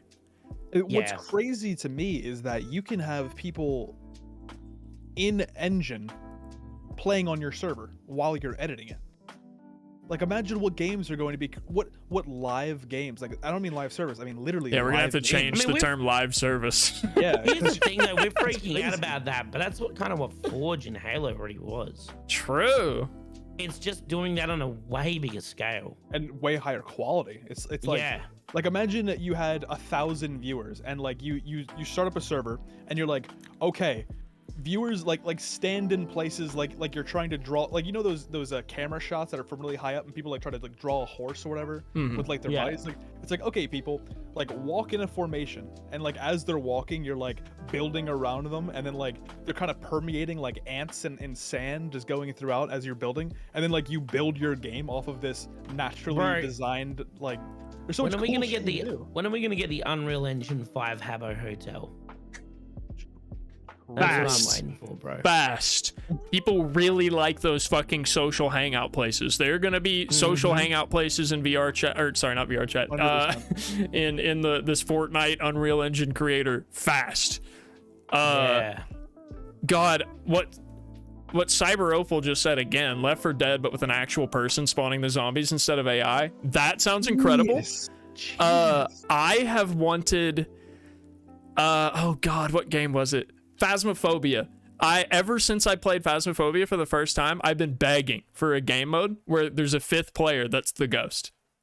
Yeah. That would be so fucking fun. To just troll your friends and fuck with them and kill them whenever you get like a bar high enough or some shit like that, right? You know what I've wanted since the beginning of time?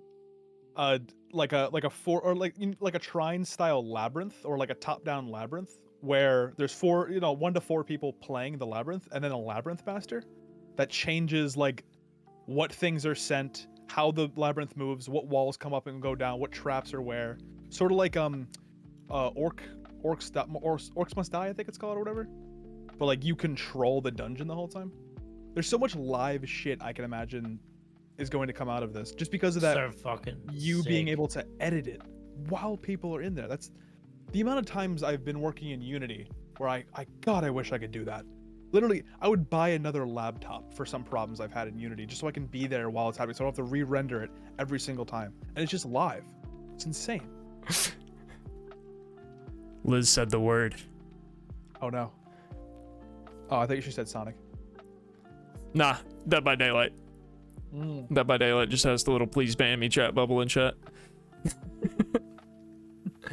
I literally have like infinite ideas for this. If you think Behavior Interactive is going to do this level of work, then you're already crazy. Just another random spitball idea. Imagine open world. Okay, imagine a battle royale in the Fortnite engine that is Death Stranding with guns. You have shit that you need to take somewhere, and there's other people that want your shit and are also taking shit somewhere. There you go. Easy. Bam. Death Stranding already has guns. Well, with guns with other players in it is what PvP Death Stranding. There you go. Yeah. Death Stranding has guns. Fucking. I know it's got guns. Guns is a primary gameplay element. Imagine this, like an Unreal Engine 5 level, right? Where the entire idea is to mine and craft, and everything's block based. Do I have your attention so far? Terrible, dude. What the fuck? Minecraft, but it's all triangles.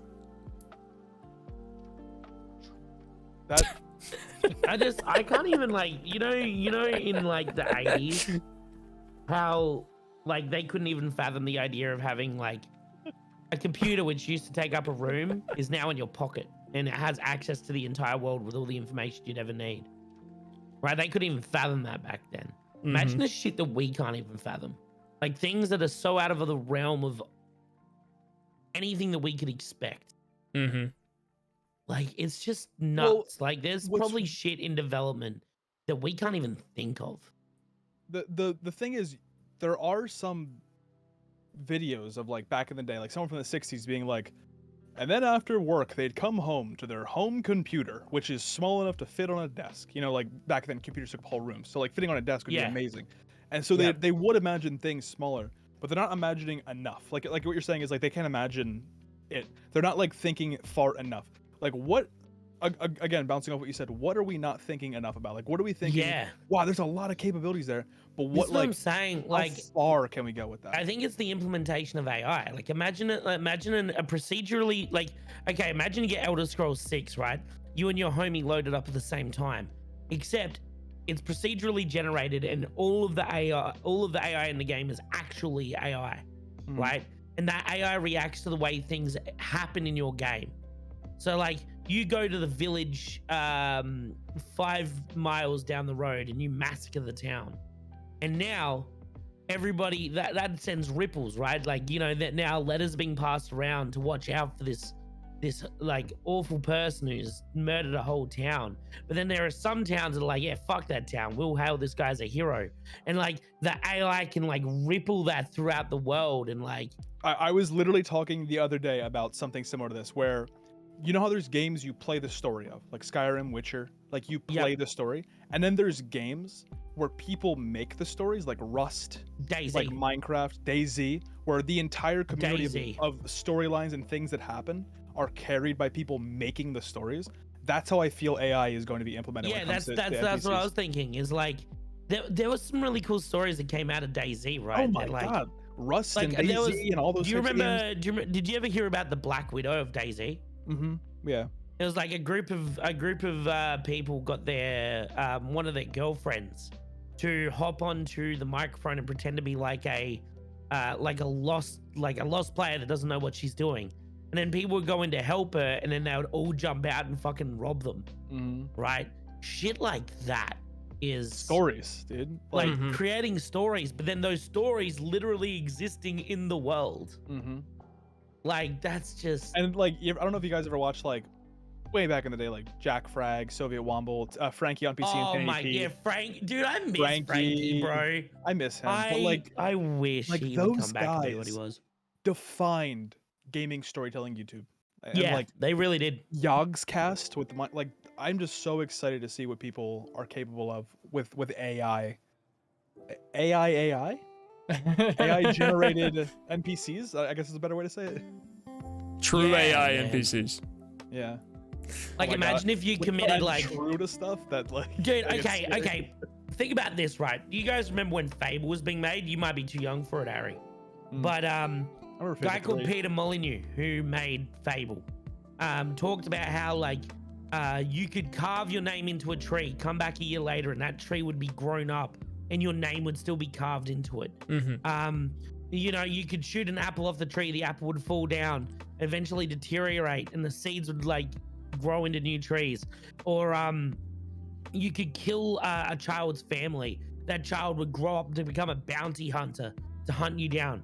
This was all shit that this guy was thinking of, but obviously could not implement it because It was like 2009. it was- There's no way you could. yeah, like, do it was anything like it that, was so old. It was on the Xbox One, like not the Xbox One, but like the original Xbox. like the Xbox. Period. These things are possible now. That's fucked. Like, imagine, right? You're playing Skyrim, you go and murk a town, and then you come back to Skyrim like fucking a year later, and the like, random kid that got away, it like fucking comes and hunts you down because the AI remembers what you did to his family. It's like, imagine if you could have the like the notoriety and like how a game looks and how a game plays of like Red Dead Redemption 2, but the game systems and the game background and complexity of like RimWorld.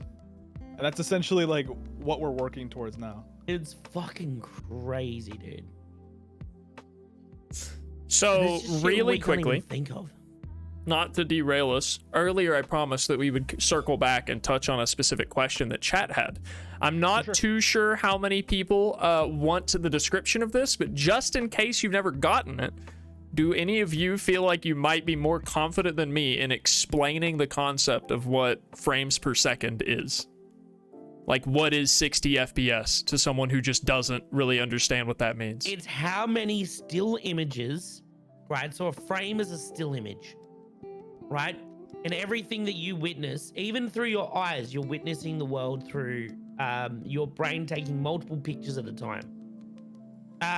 Frames per second is how many frames what you're watching can render. So like, if you're doing 60 frames per second, the reason it looks so smooth is because you're rendering 60 frames per second. So in a second, it's taking 60 still images and rendering those, and also taking into account your movements and where you're looking, right? That's what frames per second are. So if you get down to 1 frame per second, then once per second, you will see the game change to a different still image. If you get 5, then it will change still images 5 times per second, and it just gets smoother and smoother. All of it is also bottlenecked by the closest layer. So the closest layer to you is your eyes. Your eyes have theoretically unlimited frames per second. Realistically, what the human reaction time can actually see is closer to about 700 frames per second. Regardless, that's extremely high. You'll never be able to tell the difference between 500 and 700 frames per second, something like that. Regardless, It's hard to tell the difference between like 120 and 240. Yeah. So you have 700 frames per second, and then the next closest thing to you is your monitor. So then your monitor, let's say, is 240 frames per second. So now you're seeing 240 frames per second through 700 frames per second. Then the next thing you're looking at is how much you can render. Let's say you're playing Minecraft. You can easily render that game at 300 frames per second. Because your monitor caps out at 240 frames per second, you will only be able to see 240 of those 300 frames per second in game. Then you go another step further. How many frames were those animations in game rendered as? Let's say those animations were rendered as 15 frames per second. So you're seeing 15 frames per second on an animation through a game that's rendering 300, through a monitor that's rendering 240, through your eyes that render 700. So in total, you're seeing 15. So Sui in chat just said, so it's like a really fast flip book. That's what animation is. Yeah, animation in general is just that is literally what animation is. You're seeing that's exactly what FPS is. A multitude of still frames getting flipped, and the faster they're flipped, the more smooth the animation looks. I was going to say a bit of etymology for you. Movies, the word movies actually comes from moving pictures, as in literally pictures that are moving so fast. Well, that's motion picture. Motion picture. Yeah. That's what a movie is, a motion picture. Yeah, if you have a hard time remembering, just add another P to FPS, so it's FPPS. That's just flipped pages per second. There you go. Yeah. And like obviously in animation you can up and you can lower and increase the FPS stylistically. So like if you a really good example is if anyone's seen the new Puss in Boots movie, that's rendered at 60 FPS, right? Well, it's actually like 59.94. And then what they do is in high intensity action moments, they drop it down to half of that. So it goes down to like 24.45. Same thing with Spider-Verse.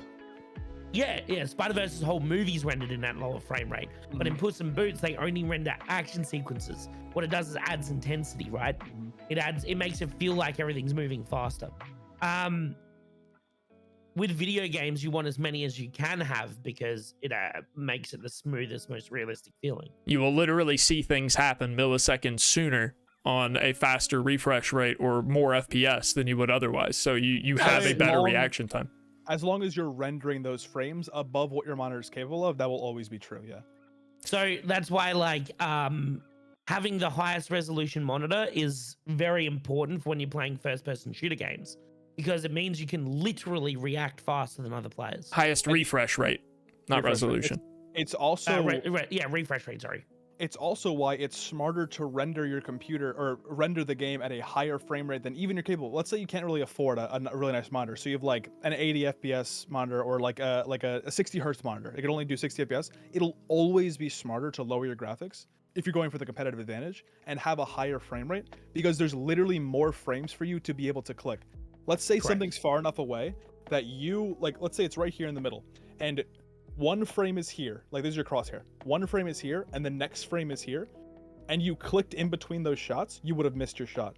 But if it's like, let's say 360 hertz, like you're rendering it way higher, and there's like a frame here, the interpolation between there makes it so you could actually hit that shot. You could actually line those frames up, regardless if you could actually even see the frame in the first place. You may double your FPS skill by getting a monitor with a higher refresh rate. Yeah. Hopefully that answered your question. Linus Tech Tips does a really good example of how he doesn't exist this anymore. works. Yeah, he does. True, that was crazy. I'm gonna run to the restroom really quick, and when we come back, I'll bring us back on the topic. Yeah, we'll keep talking about this until we get back. So Linus Tech Tips did a really good thing where they played a game on a 60 hertz monitor, and then they played a game on a 200. They played Counter-Strike on 60 hertz versus 240 hertz, and it's like the difference is like this, right? So let's say you have 60 hertz. That's like the movement that you're gonna see, right? So it snaps from like there. Whereas in a 24 hertz, you're seeing this. Yeah. So you're able to react faster because you're seeing the individual movements more like fluidly. So rather than just snapping into vision, they're walking into vision. I don't know if any of you have ever suffered a hackuzation or have experienced other people suffering a hackuzation where someone who's not hacking is being told that they are looking like they're hacking or they are hacking or something like that. But that a lot of the time that happens is with situations where there's a difference in frame rate between the media being consumed and the media that was originally being looked at. Correct. For example, there's this one shot. I think it was, who was it? Oh, it was can't remember, one of the Overwatch pros back in the day. He got an incredible shot, doesn't matter. He got a crazy shot that literally looked like he was hacking, because it's like how do you have the reaction time to be able to see that person peek out of the corner for just a second? Because in the video, if you watch the video back, it's only been playing in 29.94 FPS, and you watch it back, you literally can't see him. It literally looks like he just randomly shoots and then gets a kill, and people were like, no, there's no way this dude's hacking.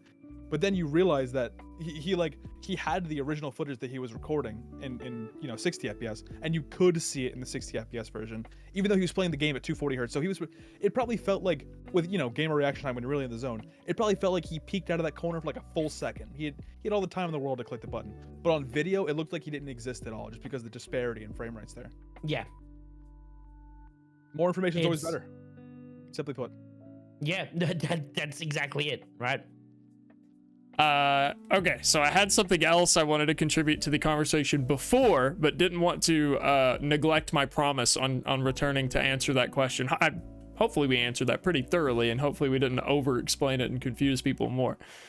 But back on the subject of the potential of gaming, Unreal Engine, all this new stuff, we were specifically talking about true AI before we moved off the subject. And last night on my stream, I actually brought up I had like this revelation of, imagine AI companions like Elizabeth from BioShock Infinite or Ellie from The Last of Us. Oh, your camera died, Jamie. Copy. Yeah, that's error. Prevented shooting. God, we need you in America right now.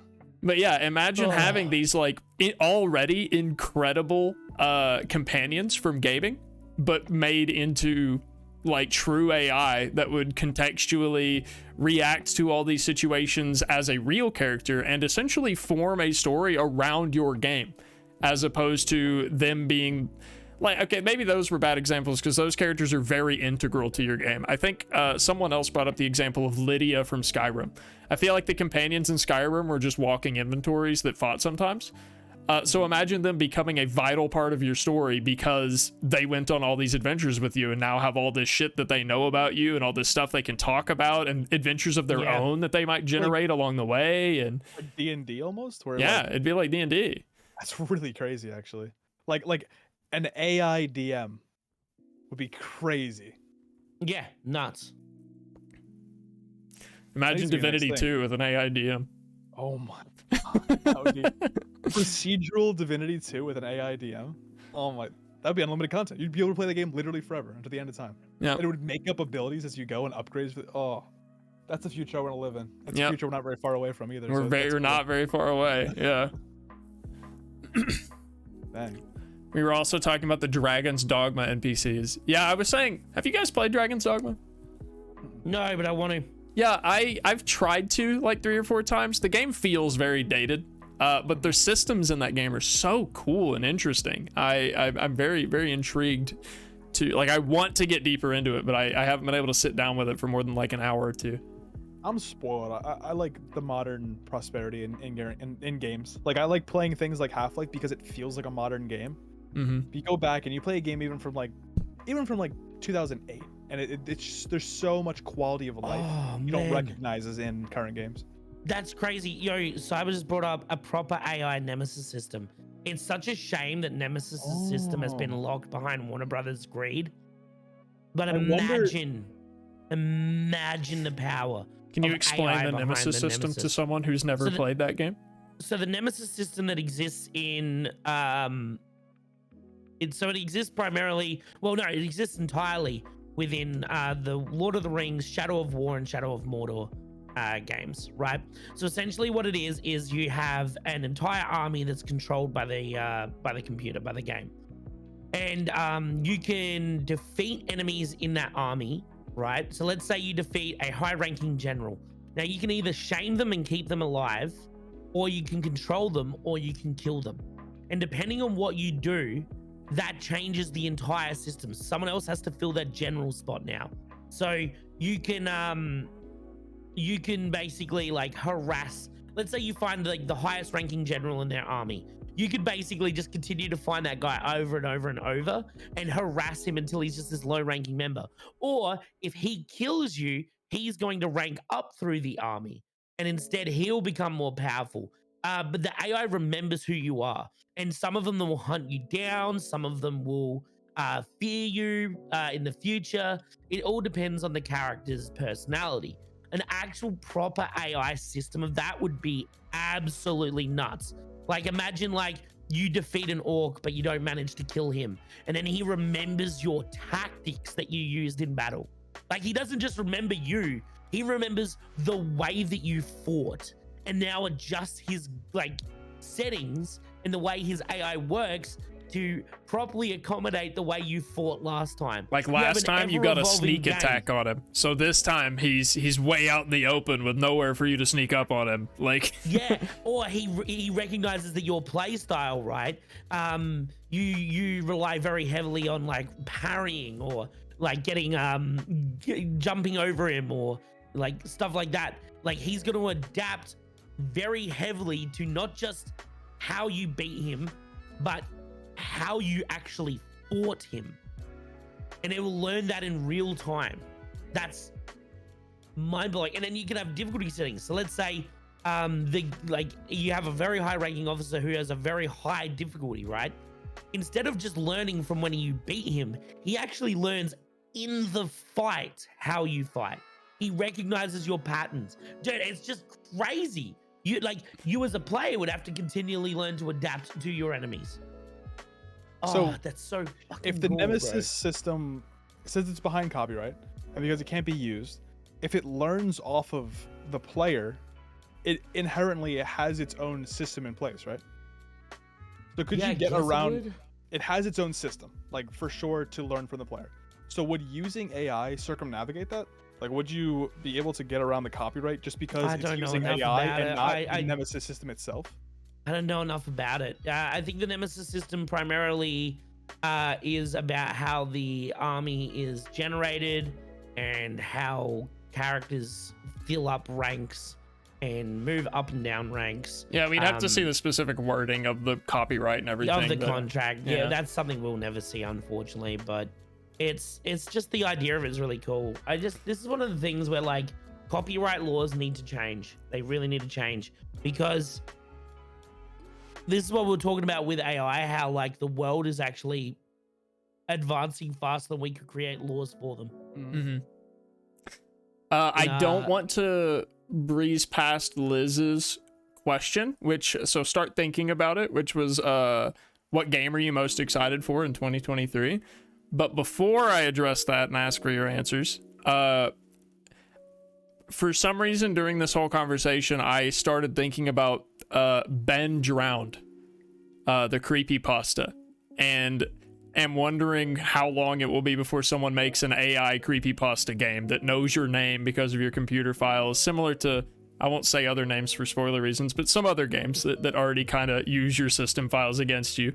But basically some like air quotes real creepypastas that actually change and update and change the gameplay to freak you out and fuck with you. That seems fun and terrifying. Yeah. It's weird because like if that's the case, most people when a thing pops up and it's like would you allow this thing to use your files? Like is it okay for you to know your location? Like most people when that pops up, people say okay, like I don't care. Yeah. Like does it go through it? So I wonder how many things would like really farm you. Like let's say the first few times you try to open up the game, it just crashes. And every time it crashes, it like sets a little seed. And then like it watches your search history, and it watches what you buy on Amazon, it watches what you watch on YouTube, and then finally eventually the game does open. And then like the time it opened, it already has all this information that you don't even know it has. And it develops an entire story around things that you know it shouldn't know, but it does anyway because you hit the okay button. You didn't think about it. Again, that sounds like a hack. That sounds like literally a virus. But if you were to allow that to happen, would you be willing to allow that to happen for the sake of some fun? I don't think I would exclusively. Like I would have to run it on a virtual machine just because I don't know that I would trust any game company or developer with that much information about me. But I'd probably run it on a virtual machine or something. Run it on a virtual machine, feed some bullshit into it, see how much I can fuck with it, and be like, I know how much you love cat, Stevie. So here's a flying haunted cat food. Oh no.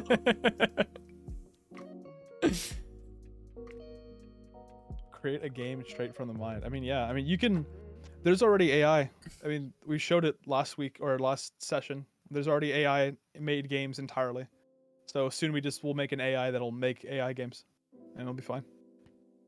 I think my answer for the game I'm most hyped for 2023 is pretty boring too. Oh, actually no, I just remembered. I was gonna say Tears of the Kingdom, because I am a big Zelda fanboy. I've played every Zelda game. Well, all the console ones, but the trailer they just released for Tears of the Kingdom looks absolutely insane. I'm so fucking hyped for all the possibilities of just the Fuse tool is basically a new video game in itself. If you haven't seen it, either maybe we'll watch it today or you should go look it up. It's sick. But then I remembered Baldur's Gate 3 comes out at the end of this year. And Baldur's Gate 3 is something that I am very, very, very, very excited for. Also, Advi, hey, welcome in. Thank you for the raid. We're discussing our most anticipated games of 2023. Do you have one? What are you guys'? I don't know if it's going to come out this year, but if it does, Routine, which is like a analog horror on a space station that surrounds the moon, similar to Alien Isolation. That is every single piece of the sound design, including the music, all the sounds in game are done by Mick Gordon, the person behind the Doom 2016 and Doom Eternal soundtracks, and the recent Atomic Heart soundtrack, which was incredible. But if that doesn't come out this year, then the Overwatch 2 PvE. Well, that game came out last year. The PvE, bro. The PvE was announced in 2016. Sorry, I lost all my patience for the PvE in Overwatch like 5 years ago. I started following Star Citizen 2010. I have a lot of gamer patience. That's fair. That's fair. It's hard for me. I would say obviously Tears of a Kingdom, but I feel like that's an easy answer. Yeah, I mean it looks great. For those who don't know, that's the new Breath of the Wild. I'm not excited for it at all, even in the slightest, even a little bit. 100%. Yeah, but it's not your type of game. No, it is my type of game. I play Genshin Impact every day of my life. I love exploration games. I love fighting games. I love Nintendo games that are strictly made. But let me play it fucking on this. Let me fucking play it on this. I don't want to play on your it PC. On a mouse. Doesn't even have to be a PC. Just let me fucking play it on a mouse. I don't want to look around with a joystick. I stopped doing that a decade and a half ago because it's the worst goddamn experience in the entire gaming kingdom. To have to deal with a fucking joystick to look around. Stop. Let me play it on PC. Well, let me switch it up. Baldur's Gate 3. There we go. We're on the same page. Yeah. Literally, we said the same two games. We said Tears of the Kingdom, then Baldur's Gate 3. The other one. It's gonna slap. The other one. Yeah. Look, that's gonna be. I'm interested to see what Starfield is gonna be like. I don't know if excited is the word for it. But one other one is Alan Wake 2. Oh, I can see why you're excited for that. Yeah. Yeah. It's a very you game. That's a very me game. Survival horror with a Stephen King-esque story is just, that's Puppy Eric all over, right? That's just me. That's just my type of fucking game, dude. Oh, man, I have, by the way, I have fallen in love with Resident Evil 4. I think it might be You're enjoying the fuck out of that game. Dude, I played the entire, so I'm learning how to speedrun it, and without any tricks, without any glitches, just optimized gameplay, as optimized as I can do it on my second run through. I beat the game in 5 hours. Really? Yep. And I got stuck on one of the bosses because I was playing it as fast as possible without like thinking about tactics and stuff. I got stuck on one of the bosses for like 45 minutes. Because even on average, that game's hard as fuck, by the way. Like, it's not an easy game. For anyone who's played it, especially on hardcore is definitely the way to play it on your first playthrough, by the way. Playing on average, even then the boss fights are hard if you play with optimized gameplay. So do you feel like now that you've played a bunch of them, that the new Resident Evil series is the way that we should look at games being re-released? Yes. Yeah, like the way 100%. they've been done is the new standard set. The only one I would say no to is Resident Evil 3. Now that's not because it's not a good game. It actually is a good game. It's just a bad remake because they cut out a bunch of content. But Resident Evil 4, Resident Evil 2, even Resident Evil 1, the remake of that, which is not even like a ground up remake where they do it like third person. It's still the isometric, the lock camera angle, mainly isometric gameplay, right? Capcom just know what the fuck they're doing. It's like the people who work for Capcom also play the games. Weird. Why would a company do that? Both release and play the same game? That's weird. It's crazy like how good they are at like understanding what their players want. So yeah, I think going forward, like I think Capcom has kind of made an industry standard of like, this is how a remake should be now. And people are gonna like, if people claim they're doing a remake and it's not to the quality that Resident Evil is doing, it's going to look lazy. That's what it felt like when I watched you play Dead Space, the remake of it. Because I was watching it and I was like, this is of the level of the new, like, it is. They went in. It looks good. You know what's crazy is people have still been bitching about the new Dead Space and the new Resident Evil 4. But that's the thing is people will just complain.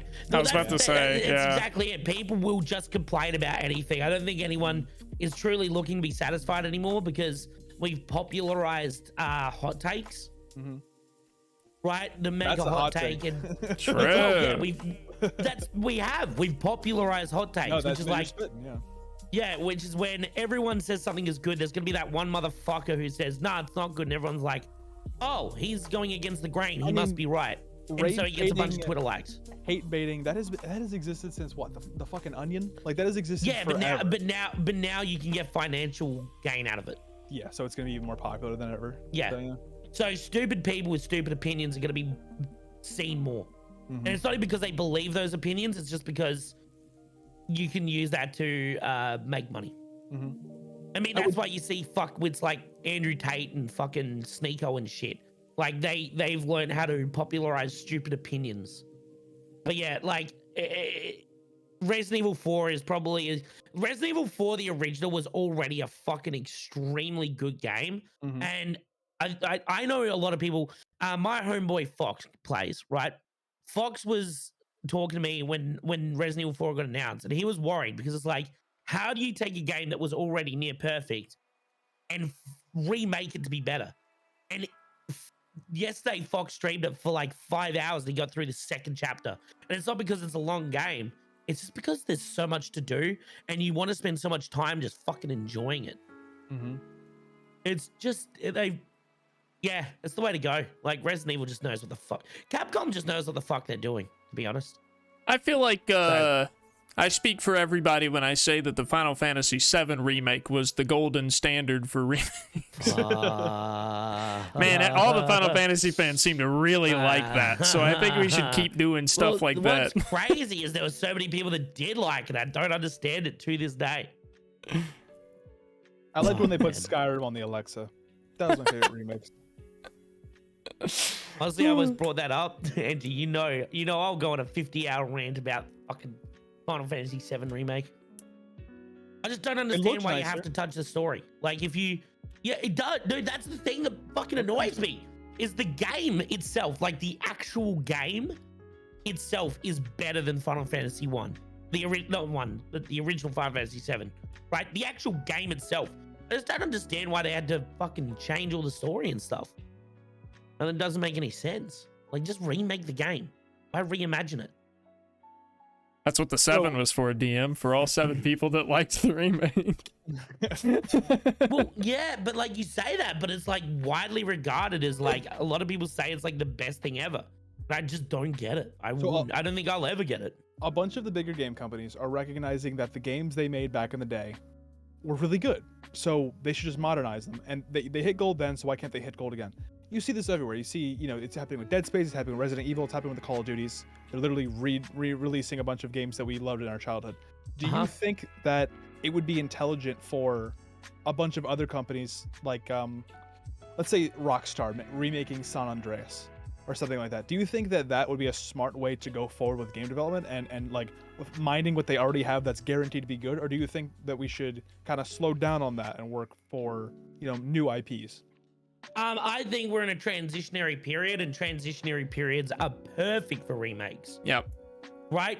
The technology is in development. Like we've seen it, Unreal 5 and then 5.1 and 5.2. So they're still in the works and still in the throes of making like adjustments to the engine, right? So this is the perfect time where people don't want to buy completely into redesigning, making a whole new game with a whole new engine, but they also don't want to just stagnate and do nothing. So why not remake games during these slow periods and then funnel everything you have into a new title once advancements have been made? So that's what Capcom does. If you've noticed, they did Final Fantasy, not Final Fantasy, fuck, what the hell? They did Resident Evil 2. Then they made Resident Evil 3, which 3 was meant to come out with 2 at the same time. Then they made Village, and then they made 4. It's like they do remake, new game, remake, new game, remake, new game. Why not? Why not do that? Yeah. No, I think that's a great idea. Any content creator, no matter how small or how big, has to have, you know, the money maker so you can work on your passion project. Yes. Like the thing you know it'll work. There's very few people that have that direct overlap, where the thing you're the most passionate about is the thing that makes you the most money. That is so rare for that to happen. Oh, fuck. Yo, we were just asking about new games coming out that we're excited for. Didn't even know this was in development. Ghost Runner 2. Really? You know what? I really enjoyed the first one. It was one of those sleeper games. Ghost Runner was sick, dude. Oh my god, so much fun. Like where else could that game go? I feel like they I kind of don't even care. Just keep the same gameplay, add a few things. I don't care about the story. That game was just fucking sick to play. It was just fun. Yeah. That's why I liked it. I don't have to pay attention to the story. I just have to kill. A comment I wanted to make before we move too far away from the subject was I found it funny that San Andreas was an example you used, since we did just get a remake of San Andreas as well as some other older Grand Theft Autos, and they were like dog shit. Did we really? Yeah. They were awful. Let me double check. Because I didn't even know, because when I said remake, I specifically meant like the new gold standard of Resident Evil, of Dead Space, of Call of Duty, where like they do a really fucking bang up job of creating what they already had, but adding to it. just taking the gold and making it shiny. Here's what they did. Because like Resident Evil 4 was already such a good game, but there are parts of the story that aren't great. Like, okay, this is gonna be spoiler territory for Resident Evil 4. I'll wave like this, right? When I'm done, okay? I'll wave like this. So mute the stream if you don't want to spoiler here. Hold on.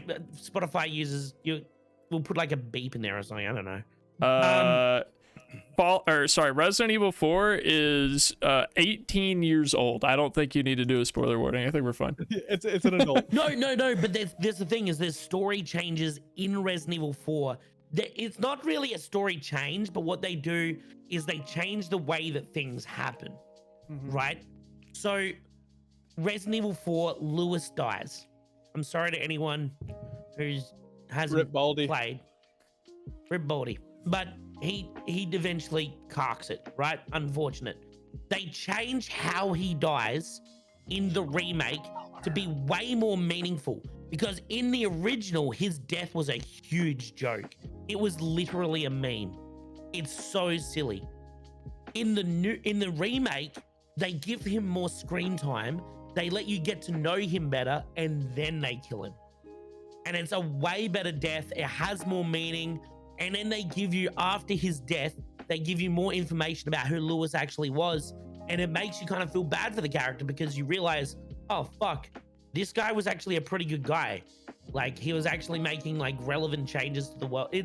I like the way they do that, man. I like the way they do that. Like rethink about something you've known for 18 years, and now it's like completely different in your head.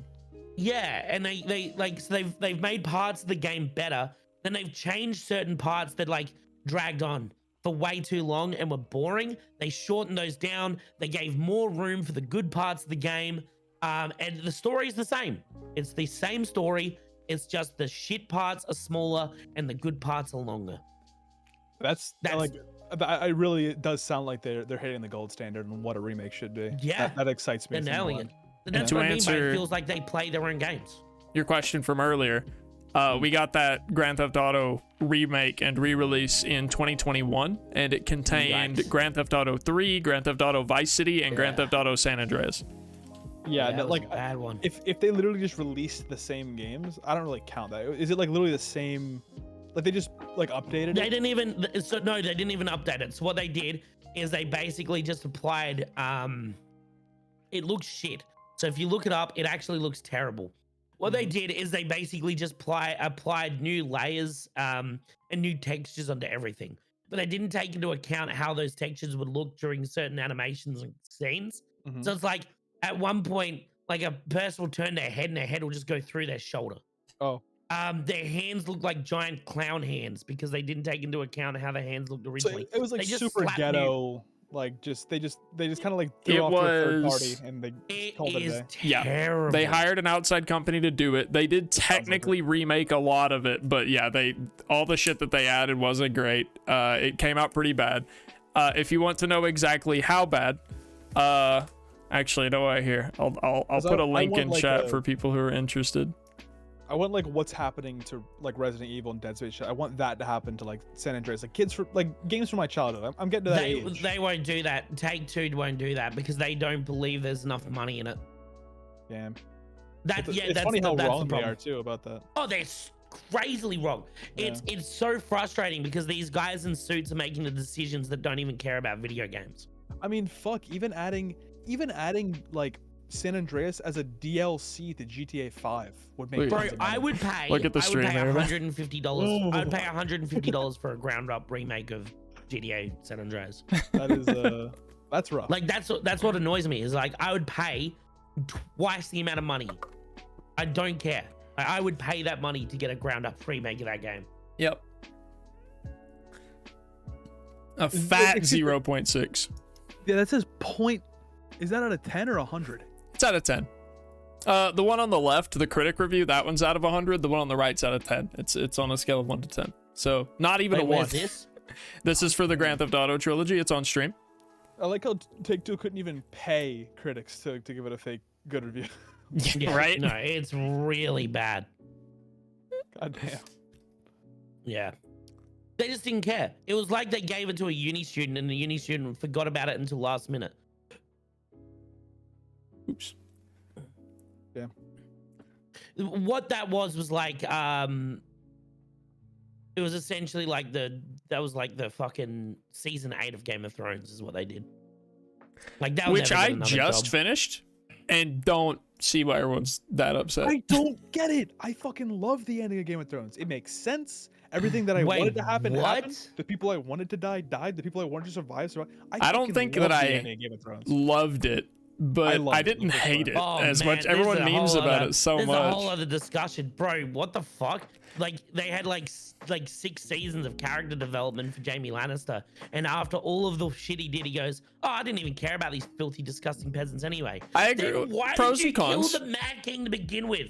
Pros if you and didn't cons. care about I them? also hated that. What they did to Jamie's character bad, but we don't have to get too much into it.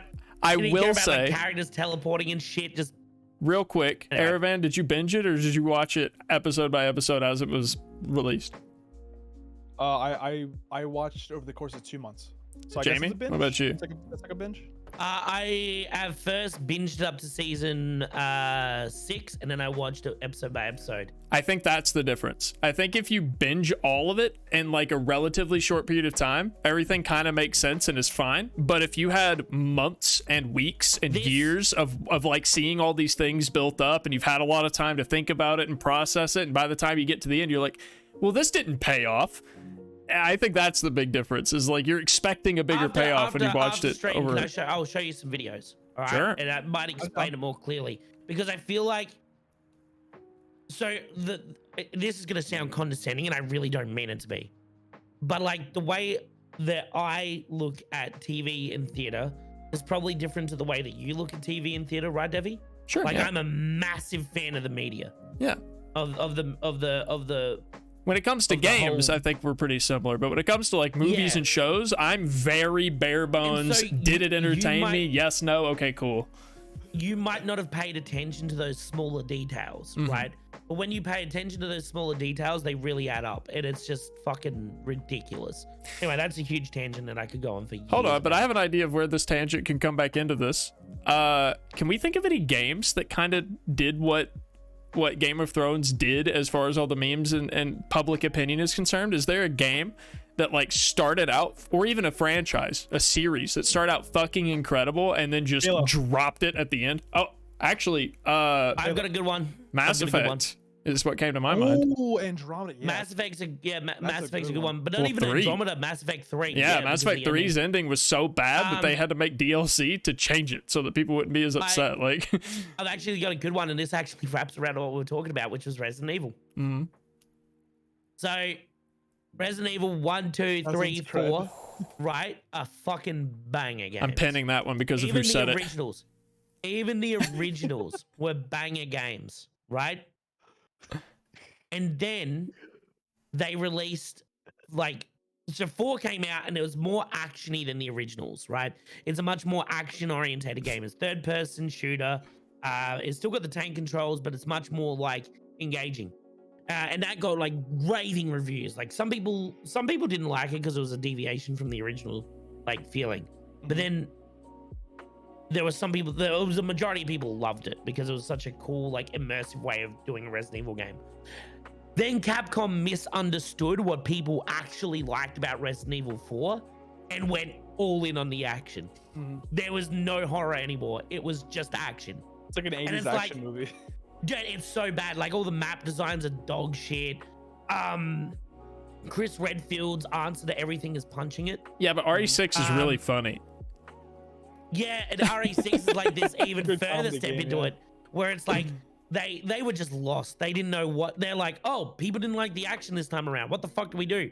Okay, let's make 3 separate stories where each one's a different type of feeling. So you got like the Leon and you got the Leon Ada story where it's like more horror and grounded. And I think a lot of people consider that to be the good part of the game. But then you got the Jake and Sherry one, and then you got the fucking I can't even remember what the third one is. I just didn't care. And like so 5 and 6 really fucking just shit the bed like really hard. And it's like it was so silly because like even like stuff like the box cover for Resident Evil 6. I don't know if you have ever seen it, but it looks like a giraffe getting a blowjob. Looks like a giraffe getting a okay, I'm looking it up. Don't worry. Yeah, Resident Evil 6. The cover art looks like a giraffe getting a blowjob. I can see it. Hold on. Yeah. He's like holding his head down. Holding the head, dude. Oh my god. I totally see it. It's crazy. So like they just did not understand. It's like I don't know, man. It was just so much wrong with the games. And the other problem was that there was a huge wave in popularity of the movies, right, at this point. So people were really liking the movies, but not because they were good movies, because they were really shit. But they were doing well at the box office. And I think Capcom was like, oh, people want games that are like the movies, huh? And so they just delivered this shit. It was just shit. But the thing that Capcom did well is they realized that these were shit, went back to the drawing board for 4 years, and then came back with Resident Evil 7, which is a huge... I'm still so upset. I want to play Resident Evil 7. Getting a blowjob. I want to play Resident Evil 7 in VR so bad, but they made it PlayStation exclusive. It's the only way you can play it. You can play Resident Evil 7 on other consoles, but you can only play it in VR on PlayStation VR, and it's so dumb. I hate it. I'm so angry about that. I have no interest in those games whatsoever, but it does make me sad that like things can like kind of fall off like that. Like of all the games that have had that happen to them, I think the biggest one for me is probably Gears. Like, Gears fell off. I hate the turn Gears made, and I think that they kind of nailed the first 3. Like that first trio was perfect. I went back and played the golden era of 360, bro. Maybe like a year and a half ago. They're great. They're perfect games. Like they're really hard. Those They're a lot games, harder, They should get a remake, bro. They should. Those games should get a remake. The original trio, yeah. I think if they did a trio, like if they took the first 3 games, because they're pretty short games, so you can beat them in like 5-6 hours. So I think if they took like the first 3 and they made them one game, like the original Gears trio, and then released that as a re-release, Bro, playing those games on the hardest difficulty with a homie was so much fun. the amount of times I was accidentally killed by the Hammer of Dawn, like fucking hell. Dude, yeah, man. But like, what was crazy about that game is like, it's like Resident Evil, right? Where it's like this awesome action shooter with a sick cover-based system. Resident Evil's not cover-based, but then all of a sudden they'll bring you into these fucking genuinely good horror moments. Like, I forgot what they called, the big dudes that are blind. What are they called? I haven't played them. Oh, you talk about the people in Gears? In Gears, you know, the big giant dudes you have to kill with a Hammer of Dawn. I forgot what they're called. I don't remember either. It's been so I don't remember hardly anything about Gears. Are they just called Berserkers? Maybe they are just called Berserkers, but they're fucking terrifying, dude. And then you have the levels with the wretches and shit. Those were scary as fuck as well. Man, dude, the Gears of War game. I remember as a kid when I first got my 360, and I only got it because I wanted to play Call of Duty with my friends. And then Gears of War was one of the first games I picked up that was solo player. And I was like, okay, this looks cool. And I see it like everywhere. It's getting advertised everywhere. I'm like, I'm going to give this a go. Bro, I fell in love with that shit. Like right off the bat. That game was sick. Because like the worst part about playing a game on a console is aiming. Like regardless of what game you're playing, the worst part is always aiming. The game can be perfect. It can be fucking, you know, Last of Us or Last of Us 2 or whatever. But the aiming sucks. However, with a cover system, it's maybe a half as bad, improved. Quarter as bad. Like it's like so much. So like because you get to aim while you're safe and then pop up when you're ready to shoot. So yeah. It's like you're aiming beforehand, right? You're like aiming while you're still in cover. I think it's why back a few years ago, I think it's why The Division was so well loved. Like even though it was like not a very good game, I still like The Division. I liked it a lot, but it was critically not very well received. Yeah. But I think it was still a really good game because it took the best parts of cover shooters and just kind of put it into an MMO. Honestly, like, geez, thank you. Like there's just some games that people don't call MMOs that totally are, like GTA 5 Online, but The Division was totally an MMO, like legitimately. It is 100%. I'm trying to remember by Ubisoft that I don't even hate because I feel like criticizing them for making The Division is exactly what I don't want to do. Because like I've always criticized Ubisoft for making games that are too samey, right? It's the same shit. And then they go out of their way. And sure, it wasn't commercially successful. It wasn't commercially loved. But they tried something new, and I'd hate to ever criticize them for that. I don't want to ever criticize a company for taking... Yeah, it is a good idea. It's a sick idea. Yeah, I don't ever want to criticize a company for actually taking active steps to make something interesting. Sure, we can tell them that the game wasn't great and that they could improve it. But, you know, I'd like companies to try that more, to try things that are new. What's the last company that really stuck their neck out? Like the last big company that really tried to do something new? It's gonna be Capcom. Bro, I'm so fucking stuck. Capcom. I'm so fucking stuck on fucking Division as an MMO. I can't think of any more recently. I can't think of any more recently than what happened between Resident Evil 6 and Resident Evil 7. I think that they really did kind of reinvent how it works, but I personally don't think they stuck their neck out. I think it still feels like a Resident Evil game. Dude, Snake Kings with Hi-Fi Rush is a huge. That's wicked cool. That I That's agree sick. with. That I agree with. Because they went from making like. So, for a little bit of background, dude, everything goes back to Capcom. The guy who's in charge of Tango Works was the original developer for Resident Evil 1 through 4. He was the lead developer of 1 through 4 of Resident Evil. And then he went into Tango Works and they made Evil Within. Evil Within 1 was Evil Within 2 was great, sick. But then they made Tokyo Ghostwire, which was this completely out there first-person shooter, which doesn't have guns. First person jujitsu. I don't know what to call it. It is a shooter, but you don't have guns, so to speak. And then they go quiet for I don't know how long, and then they just drop Hi-Fi Rush. No marketing. Like, No marketing, no build up, no even words about it dropping. They just Incredible drop it game. out, and it's sick as fuck. It's so cool. I would definitely Tango call that works. I think Snake Kings is on it. Hi-Fi I think Rush. that is Hi-Fi Rush is a good example of sticking your neck out, but I still feel like there needs to be like a bigger example. Like there needs to be like a bigger company making a bigger stride, because for the most part, Bethesda. With what? Oh, I didn't mean to delete that message. But dude, that's a Tango publisher, works, right? Right. Yeah, sure, they published it. Okay, so yeah, they published it, but Tango Works is a direct subsidiary now of Bethesda. Right. Bethesda owns Tango Works. So for Bethesda to okay that, I don't know. I feel like that is a pretty big.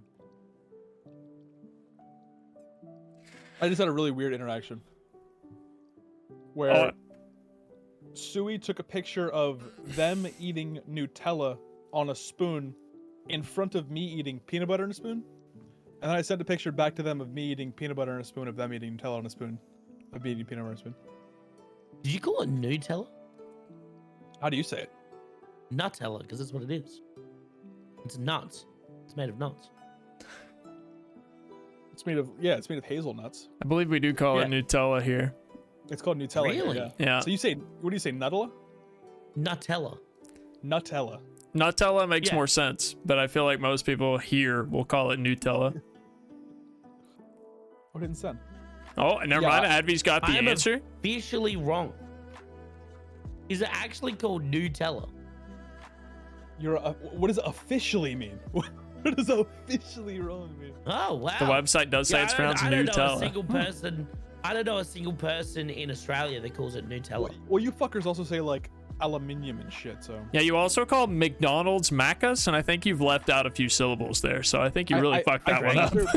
They're onto something there with that though. I like Macca's. That's a cool. I do also like Macca's. Yeah, I you like guys Macca's. call it Lego when it's pronounced Lego. I call it Lego. Lego.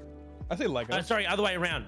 You guys call it Lego, and it's actually pronounced Lego. Sorry, other way around. They call it Lego? Yeah, it's called Lego. Like Laygo. Well, why'd they spell it wrong? Well, I believe the original version of it, because it's a European company, it has a accent under the top. Okay.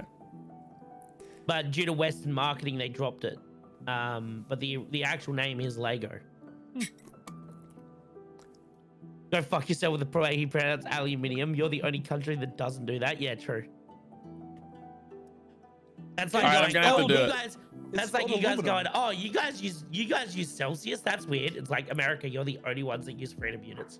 We don't. That's bullshit. We do not use Fahrenheit, or we do not use like what do they call it? Imperial system.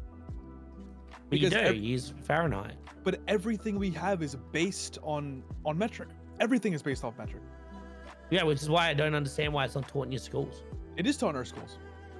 We just primarily use imperial. Yes, we learn both. We just one of them is far more common here to be used than the other. So similar to like learning a second language in high school, you don't use it enough, so it like fades.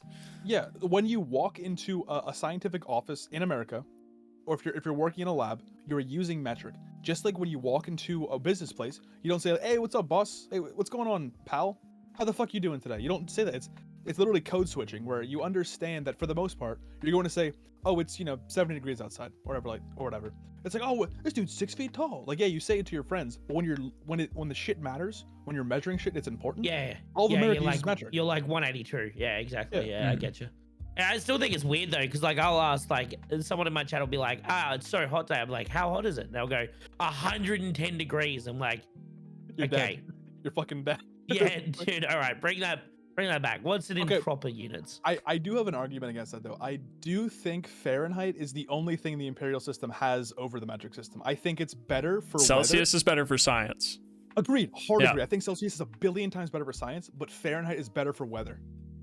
It just makes more sense because there's the disparity between 42 degrees and 36 degrees. That's what?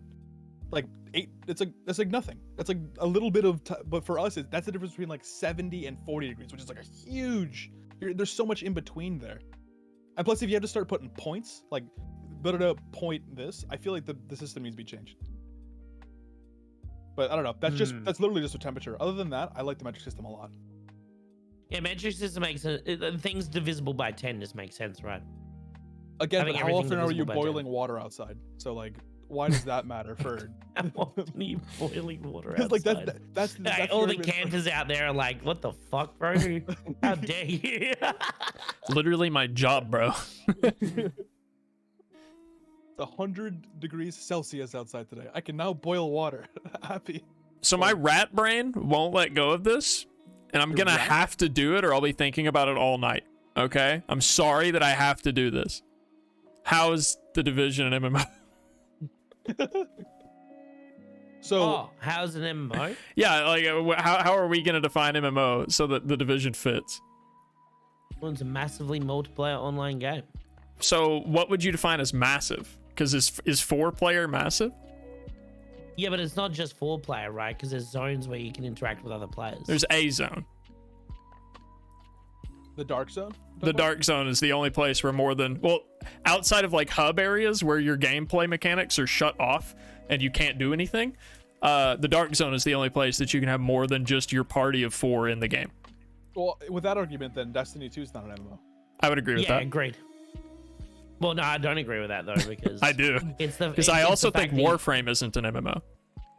Really? Yeah, I think it's like a 4-player co-op, hub-based or instance-based game.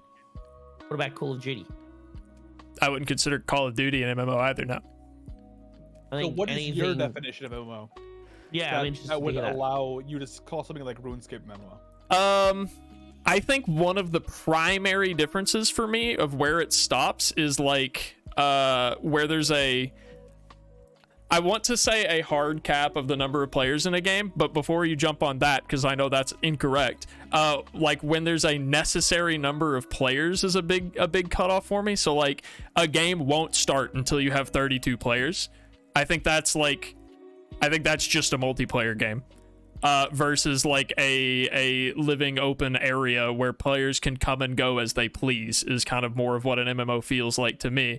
I could be the one with an awful, stupid MMO interpretation, but I do feel like if we are including like a game where like any 4-player co-op game is essentially an MMO, like how does that differ from Left 4 Dead with a mod that allows you to play with like 2 other squads in the game? Just give me 1 sec, guys. Sure. So under that definition, wouldn't something like VR chat be considered an MMO? Yeah. So that you consider that an MMO? Yeah, I would consider VR chat an MMO, yeah. And you'd call something like a Minecraft prison server an MMO? Yeah. Okay, but you wouldn't consider something like The Division, which has like the same aspects, or Destiny, which has like the same aspects, but because you're essentially, so the way I'm thinking of it, right, is The Division is an MMO, except every single mission is a dungeon. Well, okay, so then that I guess there needs to be maybe that's what it is.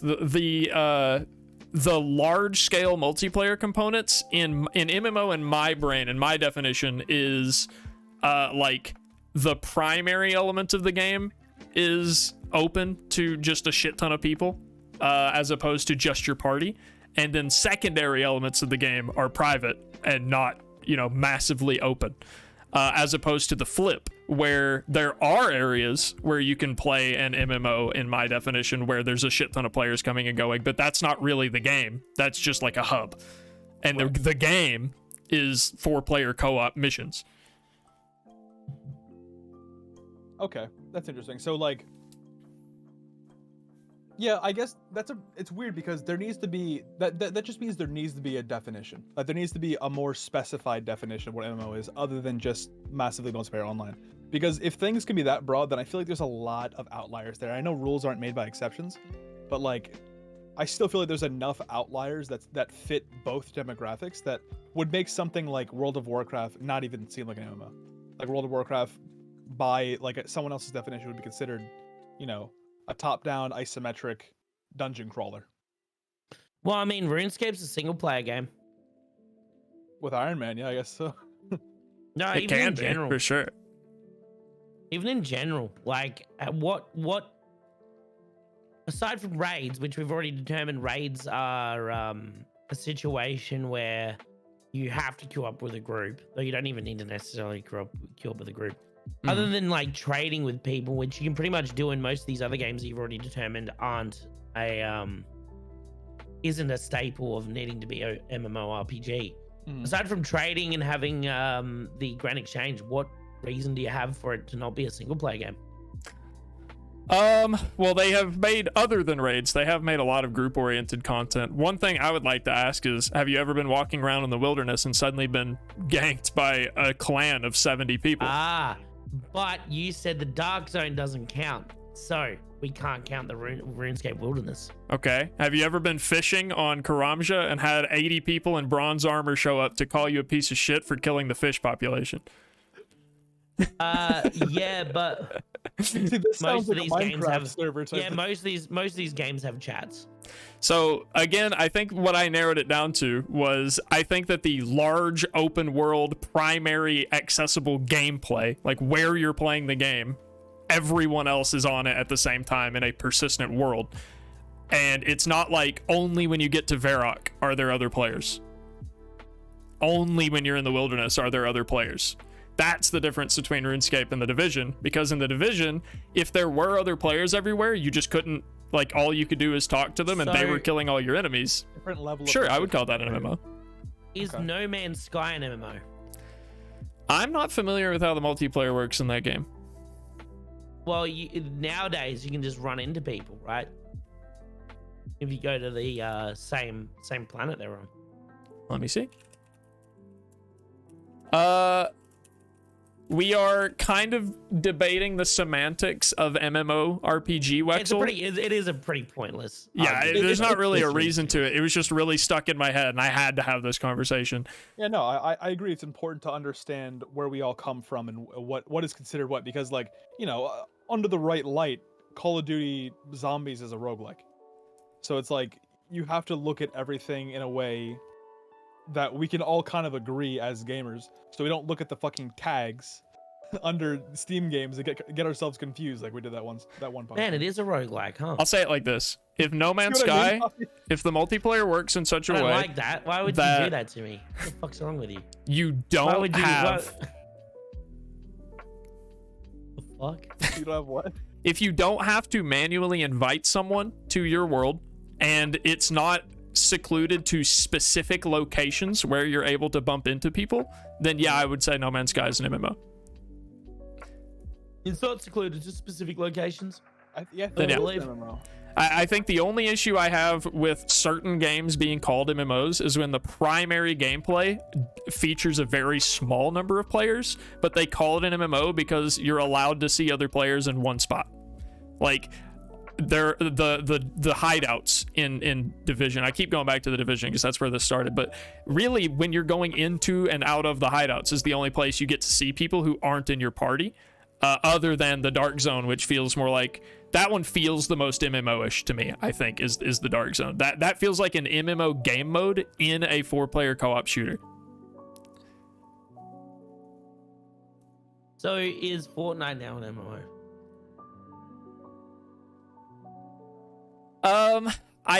That one's where it comes down to a matter of how many numbers of players do we consider, because I googled it and Google says hundreds to thousands sharing a persistent world, which I don't think Fortnite's world is persistent. People can't come and go.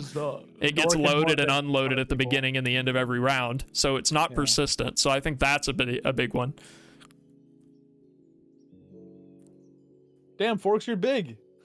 Sorry, I got distracted. Let me see. Is the Division on Steam? I want to see if it's... Sneak said Division does not count as an MMO. I want to see if they pulled that from Steam or something. We're just going to use the Division 2. Came up first. We're all pretty big guys here, right? I'm 6'2". Devi's 6'3". I'm 6'1". 6'1". So I'm 6'2". You're 6'1". Poppy is 6'7". 6'1". You're 6'1". No, I'm like 5'7". Jesus, you're tiny. I didn't know that. Wait, I thought you were big. No, you're big. I'm average height. All right, motherfucker. Average height where? Fucking Taipei? Like, where's 5'7" average height?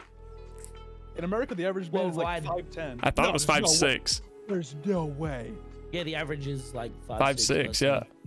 World average male height. 5'9" is male. Yeah. Okay, I'm a little bit under. 5'4" is women. 5'9" for men, 5'4" for women. So yeah, about 5'6". Oh, 5.7.7 is the average height. Oh, but for women. I see. For immersion reasons, I'm 6'8", and I've got an 18-inch penis on the flop, unerect. Tinder? Is this your Tinder? I'm saying on the flop.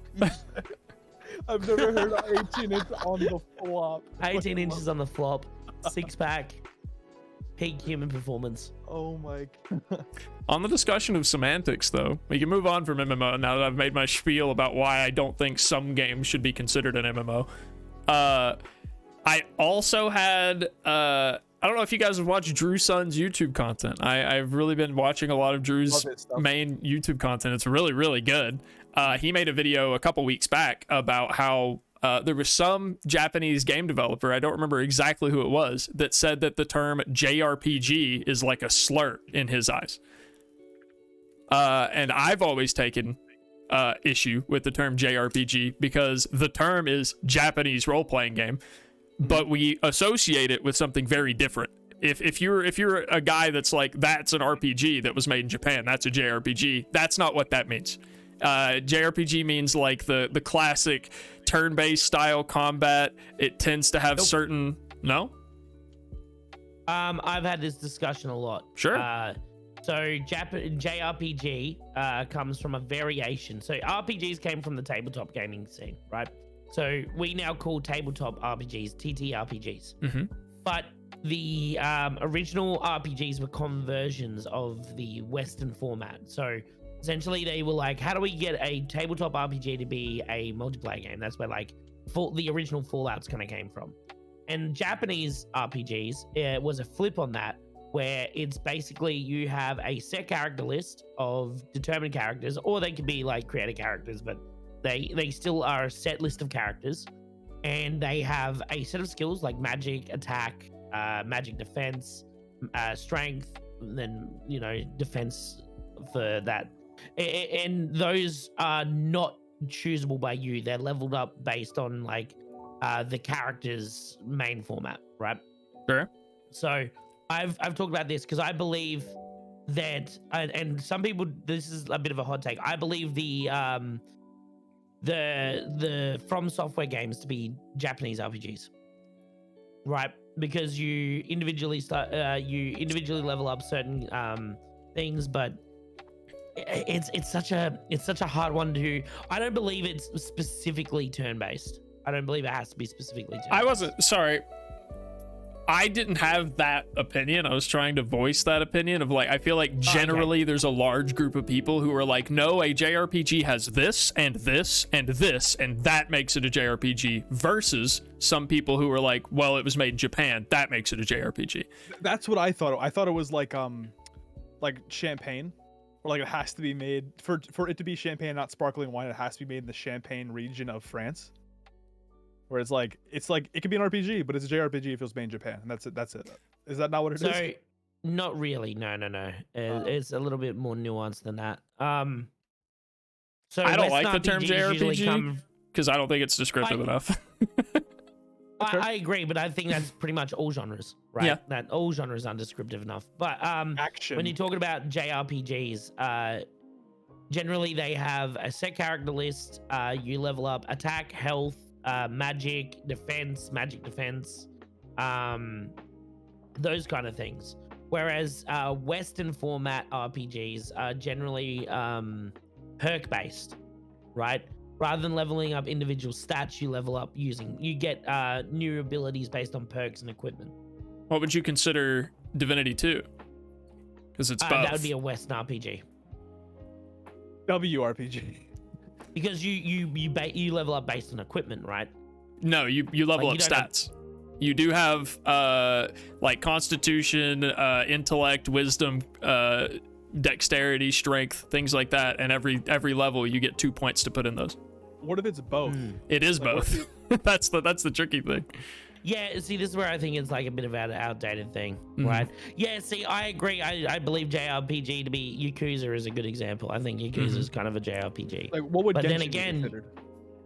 yeah, this is again where it's like an archaic format, right? Yeah, it doesn't work. Yeah, it's just semantics. The reason I bring it up, people say, "Oh, a JRPG has to be made in Japan," is like ridiculous. That's why I don't like it, and that's why I brought it up. I dislike the term JRPG because I don't think it's descriptive enough. I think it's confusing in nature because of its name, and I don't know that this is the perfect solution, but Drew did provide his solution in his YouTube video of saying that I also agree. I think that it should just be separated into RPG and TB RPG, which is turn-based RPG, and just have those categories. Japanese RPG isn't helping anybody. Turn-based RPG versus just RPG, great. We already have action RPG. To say JRPG is to say that Fire Emblem and Final Fantasy are the same game. Yeah. Which they're not. Yeah, exactly. Because Fire Emblem is much more like XCOM. Yeah. While it does use the traditional leveling up system. What's that? That's weird. I've never thought of that comparison. That makes sense. Yeah. So it's an archaic way of looking at things, but that's because the internet age has made things a little bit more right. So when JRPG was more of a common term, that's because the Japanese made an RPG game very differently to the way that the Western world made an RPG. They didn't really look at it the same way that we looked at it, which was like converting the tabletop format to a video game. Instead, what they looked at was basically like you play a role in a world and you level up your character based on how you want to level them up. Whereas Western RPG was like, okay, well in D&D, when you level up, you get new perks. So that's what we're going to do with this as well. Right. Yeah, like... But even Skyrim is now using the skill format, right? So, where you level up skills. What about Pokemon? Pokemon is an RPG, but it's monster capture RPG. I feel like that's what you need to kind of like define it as. When's Pal World coming out again, boys? Bro, okay, dude, so I don't know. I keep forgetting to tell you guys about this, but it was like last month. All of a sudden, their Twitter has been blowing up with content. Literally, they like didn't have a Twitter. Someone on the I follow them on the Discord. Pal World? Someone on the Pal World. On stream right now. Open up their Discord. I swear to God, it's. I mean, sorry, their Twitter. I'm pulling it up. So like, I follow their Discord. And I'm in the Discord all the time, and they were like, "Hey, why don't you have a Twitter?" And then one of the devs was like, "Oh, good point." And they just made a Twitter that day. It was fucking great. And then they just been uploading for the last month. And they upload something like every other day, and it all looks so cool. Actually, like, you know what? Why not? Let's watch this most recent tweet that they sent out that's got like a 1.5 minute long video of Power World gameplay on it. They release stuff like every single day. I swear to God, they're the most random devs. I'll stream it in Discord again. It feels like a bunch of guys just in a garage making stuff. Which one are you showing? I guess don't show the one from April 1st. I don't know if that could be true or not. I'm looking at one from January 21st, actually. Yeah, it's a bit longer than that. But yeah, they've only been uploading for a few months. I am very tempted to we'll also watch the April 1st one afterwards with context that it was an April 1st post. All right, really quick. If you haven't heard of Pal World, chat, it's a Pokemon, but you're a capitalist and you can farm the Pokemon for money. You can give them guns and have them kill things for you. You can roast them over a fire for fun and laughs. It's pretty interesting. But anyway. We're going to play it together for a podcast stream, for sure. Oh, 100%. Yeah, 100%. Yeah. Yep. M4.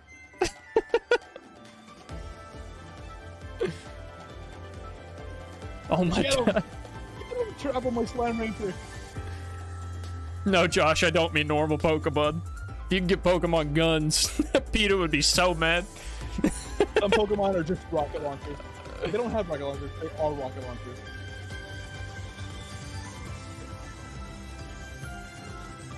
That's gonna be my flying mount, boys. The crown, you gotta get it. The fucking gun, bro. My neighbor Totoro Pikachu with the GAT. Is this just the same? Wait, a lot of this is from like, this footage was in the original trailer that we watched. This is their pinned tweet. Yeah, that's true. But there is a bunch of new stuff they uploaded. Yeah, there is a bunch of, like, this wasn't in the old one. This wasn't in the old one. That was.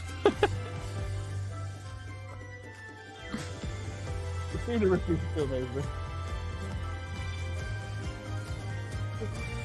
What annoys me is how pretty it actually looks. Right? And like how good some of the designs are, like unironically. Yeah. So these are the same devs behind Craftopia. I don't know if you ever played Craftopia, but that was one of those games where like it was scuffed, but it was really fun and it looked really nice. This is their April 1st video, so this could just be a horrible prank. I haven't watched this yet, but we're just gonna see if this is funny or not. What's going on here?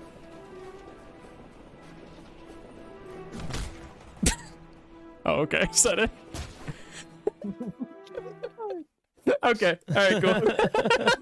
Yeah, and that's all their Twitter is. If you just scroll their Twitter, it's literally just video after video of the most random shit. It's like 20-second long videos. What the fuck, bro? This is the in-game footage. What the fuck do you mean?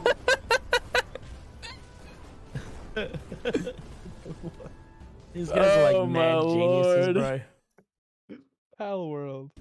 I cannot wait for this. The release date on Steam still just says. This game's gonna be legit PG-13 in America, bro. What do you mean? This is educational content in America. You gotta learn how to deal with, use, and avoid gunfire. Yeah. You know, they're waiting for the uprising of the ants with M4s.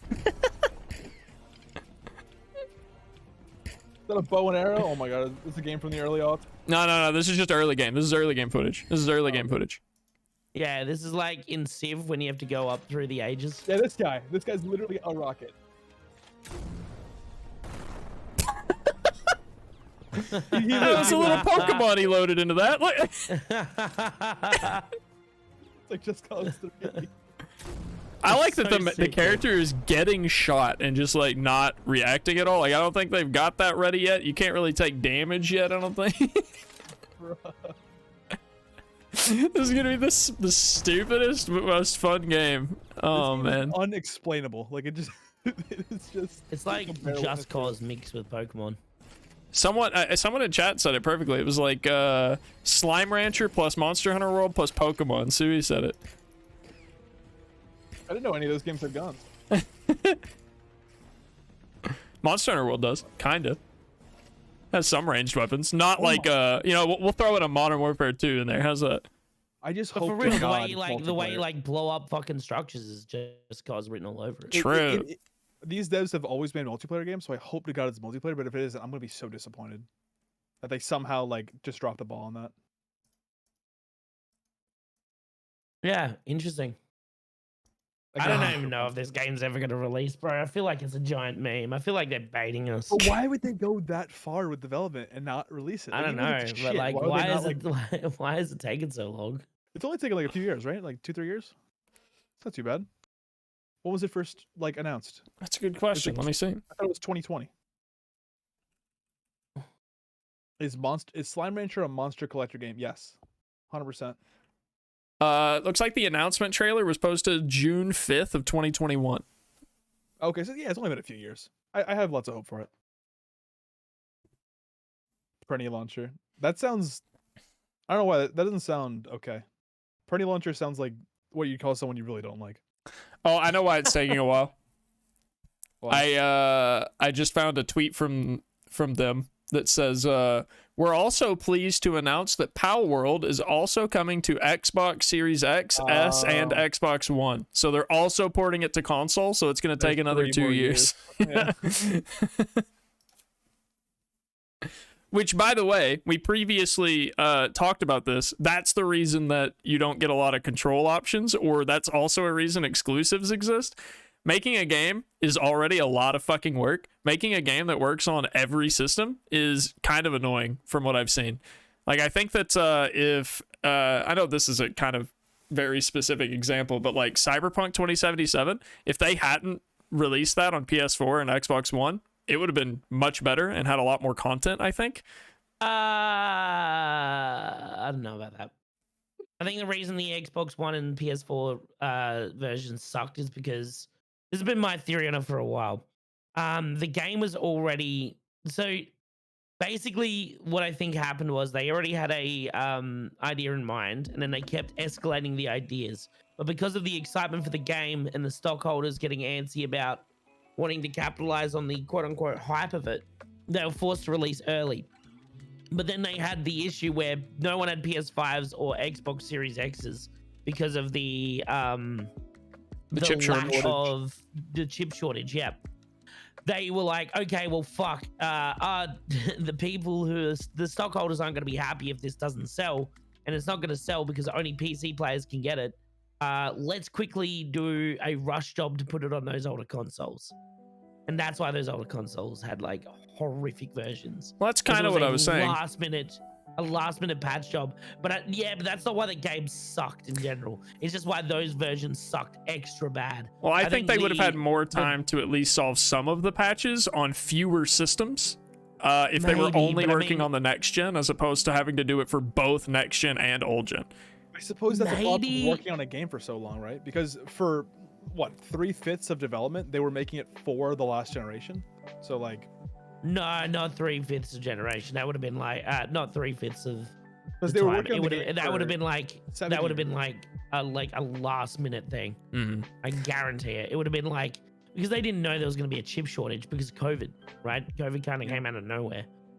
Chip shortage and the whole Samsung debacle. Yeah, so I think it was a last minute thing, but like you look at like where it is right now, and it's still not a perfect game. It's better, but it's not perfect. And it's been out for 2 years now. So I just think it was just they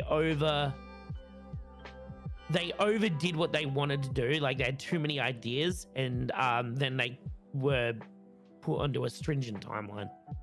I think that's the issue. I just had a really dumb thought that wraps this whole podcast up. We need to make Pal World in Fortnite editor. Jesus Christ. We need to make Pal World in Fortnite editor before Pal World gets released, so then we can play Pal World early. You think if you got a group of guys and a few guys from Fiverr, and we jump into Fortnite, the UEFN, we could make Pal World in UEFN before real Pal World got released. We need artists to make Pokemon. We need modelers to model them. Wait, we have those. We have an artist. We have an army of those. Yeah, but then we need coders and. Not in UEFN. Not in UEFN, baby. Drag and drop. That's what. Okay, so I have been working in. So as you know, I've been doing some game development on the side for like a while now, and I've been working with Unreal blueprints for like a year now. I fucking love the blueprint system. It's made for idiots. It's made for true fools like me who have no idea what they're doing. And it's like so easy to put some things together on that. A lot of self-confidence. I mean, I have self-confidence in my aim. Nothing else though. That's fair. Are there any last-minute conversations that anybody has questions about? Anything specific you'd like for us to touch on before we end? Because I know this was a shorter podcast than usual. That is in part due to a scheduling error caused by shorter than usual. We usually do 1 hour of podcast per person here. So I see. No, we don't. Whenever we have guests, we still do 4. The guests don't count. Anything at all, chat? Only thing I can think of is, what do you guys think about the new Overwatch character, if you've seen it? Like, chat, if you want to be involved, but more about you two. Like, what do you guys think about just the way he looks? Because there's nothing you should know about it other than the way he looks. Like, do you think it's Let me have a look at it. Do you think it's up to par with Overwatch has done before? I'll pull it up for chat and put an image of it on screen. Permission. Yo, I'm about to give Sui hug consent. Hold on. I'll accept hugs. I'm a hugger, fair warning. I have huge tits, so like I gotta hug. All right, here chat is. Oh wait, this might not. Why does he look like a Disney character? Bro, I see where you're coming from with that. 100%. It doesn't look like it's from Overwatch. I think it might have something to do with the background. Maybe because he is in a very like themed map. I think he's over designed for an Overwatch character almost. Really? Oh, interesting. Go on. No, see, I think he's under designed. You think so? Yeah. Well, I mean, you think about a character like Tracer. All she is girl in tracksuit with brown hair, goggles, blue thing on her chest. This guy's got like the big fancy hairstyle, the big tubes in his skull. He's got like the really nice. I don't want to. I don't want to narrow that down into like, that's definitely an Asian outfit style. He's got a golden arm that's very similar to Symmetra's arm with like the floating thing coming out of it. He's got a big lotus thing sticking up off his back. Oh, Yeah, he's but, Thai. like- Okay, He's Thai, yeah. But like, look at Kiriko, right? sure. Yeah. Kiriko is pretty, I would say, more designed than he is. Underdone. Underdone's interesting. There's Maybe. a few different angles of him. Because if there's this one photo of him, where you can kind of see closer to his hand, and it's like you can really see. Hold on. Here it is, right here. I'll share this copy link to tweet. This is in your chat now, Debbie. Sure. This tweet here, there's a photo here of his hand, and you can really see like the Overwatch level detail, in this photo of him like kind of pointing. I don't know if you see that. It's the next photo. Yeah, that looks better. I didn't. Yeah. That I looks feel like cool. these pictures better show off like his full design. There's 3 of them here, and I think he looks pretty cool. I'm interested to see what his gameplay. He's definitely gonna be a healer for sure. I think it's just the lotus thing behind him that I don't like. So I think that's too much. Interesting. Like, look at him side by side with Symmetra. It just, his outfit's way more complicated. His arm is way more complicated, and on top of all of it, he's also got the giant fucking thing on his back. He is kind of big. Like, he's pretty tall for a support. Yeah, he's a big hitbox for a support. Yeah, that's weird. I think this is the biggest support in the game then. Ooh, I like what Sui said. By I reckon Underdone, he'll it's a be lot up of there with reuse. Brigitte, or whatever her name is. So yeah, is 6'3". Sui's pointing out it's got Symmetra's arm, Sombra's headpieces. I do feel like the clothing's kind of already been done in some skins. I guess the Lotus thing is and his hairstyle are the only like really original things about the character. What does he I bring? feel like it's like Hanzo crossed with Symmetra, crossed with like a bit of Sojourn. It feels like female Pink Mercy, almost to a point. Male Pink Mercy, like the dude version of Mercy. Also, it's only leaks right now, but it's basically guaranteed to be true. They said we'll learn more about him tomorrow. Yeah. Yeah. But the guarantee, that the one ability that is guaranteed, is he's going to be able to teleport teammates to him. For anyone interested. More teleports. Oh boy, that's not gonna get abused. Yeah, I think it's gonna be a bit. There's gonna be a learning curve. Oh yeah, the Lotus does kind of feel kind of a little Zenyatta. Yeah, I guess the first thing the human brain does is look for comparisons, like look for things we recognize. Mm-hmm.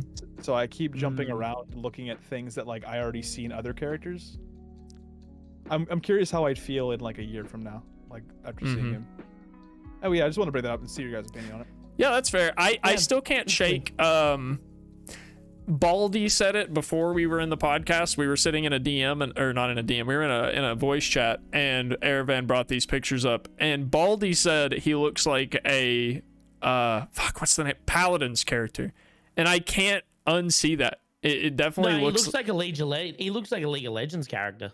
I can see that too. Look up Rakan.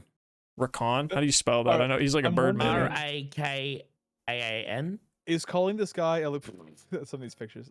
Is calling this guy a League of Legends character a diss or a compliment, or is it just neutral? Neutral. I mean, actually, maybe even a positive. Dude, say what you want about League I see of it in the Legends, but League of face, I Legends makes suppose. great character designs. I think it's the face that he kind of looks similar to Rakan. Yeah. And then also look up Tarek. It's like a mix between Rakan and Tarek. I can see Tarek 100%. Yeah. Yeah. 100%. Let's see. Especially look up Pink Tarek. Pink Tarek? I mean, honestly, just God. I mean, I don't think new Overwatch characters got anything on Tarek Smolder. Look at this man. Look at this man. Tarek is the gemstone king, baby. Look at this Honestly, guy. giant pink things floating behind him. Like, I think this is Tarek in Overwatch. That's what we're getting Overwatch Tarek. That's kind of what I felt like when I saw it. I was like, ah, fuck, that looks like Rakan cross Tarek. It's like the softness of Rakan, like the very almost effeminate features, crossed with like that fucking stylishness of Tarek. Yeah. It's like the softness of Rakan. Yeah, I see like the mix. Interesting. Well, on that conversation, I think we'll wrap up here. Hell yeah. On our totally normal length podcast that started at the correct time. Actually, do we want to discuss now or just announce later how we want to handle the start time? Do we want to? I don't know if I. Oh, I'll just get up better, dude. Don't worry about me. I didn't realize. I didn't realize the time daylight savings had changed in the US. Sure. Well, that makes it easy if we can just keep it at the same time then. Yeah, it's fine. I didn't realize. Aravan, would you like to find us someone to raid while we do our sign off? 100%. Jamie and Aravan, do you guys have anything you'd like to shout out? Anything exciting coming up? Again, if you're fans of Resident Evil, we've been playing through the entire series. We're up to Resident Evil 5 at the moment. We're also doing speedruns on Sundays, so we're practicing speedruns of Resident Evil 4, so if you're interested in that, we're going to be going through the entire process. You can watch me learn in real time. All right. I put we should raid in Joystick. Okay. Click. The only thing I have coming up is I worked on kind of like a big project with a fellow Otherworld friend, Fire God, where I'm doing a Symmetra turret Mythbusters. It's just been like a really big project. We recorded for hours and hours to make sure we could see all of the interactions Symmetra turret had with every single thing in the game. It's like a pretty long video. It's like 20-25 minutes long. It's like tons of stuff. If you're interested, it's going to be released in a few days. It's one of those videos that I believe in so hard I like paid for someone to make a thumbnail for it. So it's like pretty excited about it. Oh yeah, bro. So. And then as for my announcements, one final time, I'd like to thank Sui and Cuddle Crypt for the partnership. Check out the link underneath the stream if you want to check out Cuddle Crypt. I'll give you a huge hug. They make good t-shirt designs. I'm wearing one right now. Big fan of the colored edits. They're honestly really, really nice looking. Yeah. I'm going to be partnering up with them as well. Don't know if you knew that. I did know that. I DM'd you about it and you never responded to me. Did I not? What? I didn't get a fucking DM from you. Did you not? Hold on, let me double check. My Discord has been fucking wild lately, dude. So, yeah, okay. Sorry about that. You're fine. And then tomorrow is a big stream that I've been working on and planning for literally months. A ton of work has gone into it, so you should definitely swing by tomorrow. We'll be starting a couple hours earlier than we started this stream. We're going to be doing Hollow Knight competitive speedrunning. We have a series of 1v1s that we've gotten a bunch of contestants together. It's going to be a really big deal. It's going to be a whole bunch of fun. We've even got little Hollow Knight themed characters that'll be on screen to represent Drew and I instead of us on camera. So it's going to be really themed and a really good time. Really would appreciate it if you come check it out. If you would like a reminder, here is a link to the Discord server where I have events set up for all my big streams like the podcast. So you can get reminded about that there. The podcast is now on YouTube at just Prince Devi on YouTube, or you can find it on Spotify by looking up Joysticks and Mouse Clicks. And with all of that, we are going to be rating Orange Juice, which I believe is also named Sky, if I'm not mistaken. An old friend that I haven't gotten to talk to as much as I would like to, so this will be a good opportunity. We have 3 raid messages. Raid 1 if you are not subbed. Raid 2 and Raid 3 are the ones if you are subbed. Raid 3 is the fun one. It's got all the moving bits in it, so that's the one I recommend using. And last but not least, possibly the most important thing, thank you for coming by, guys. I really appreciate you guys coming by, bouncing off us, giving us more stuff to talk about, asking us questions that leads to really engaging and fun conversations. Hopefully you learned something. Yeah. If not, hopefully you're entertained. Drink some water, get some rest, take care of yourselves, and we'll see you in 2 weeks. Have a nice night, everybody.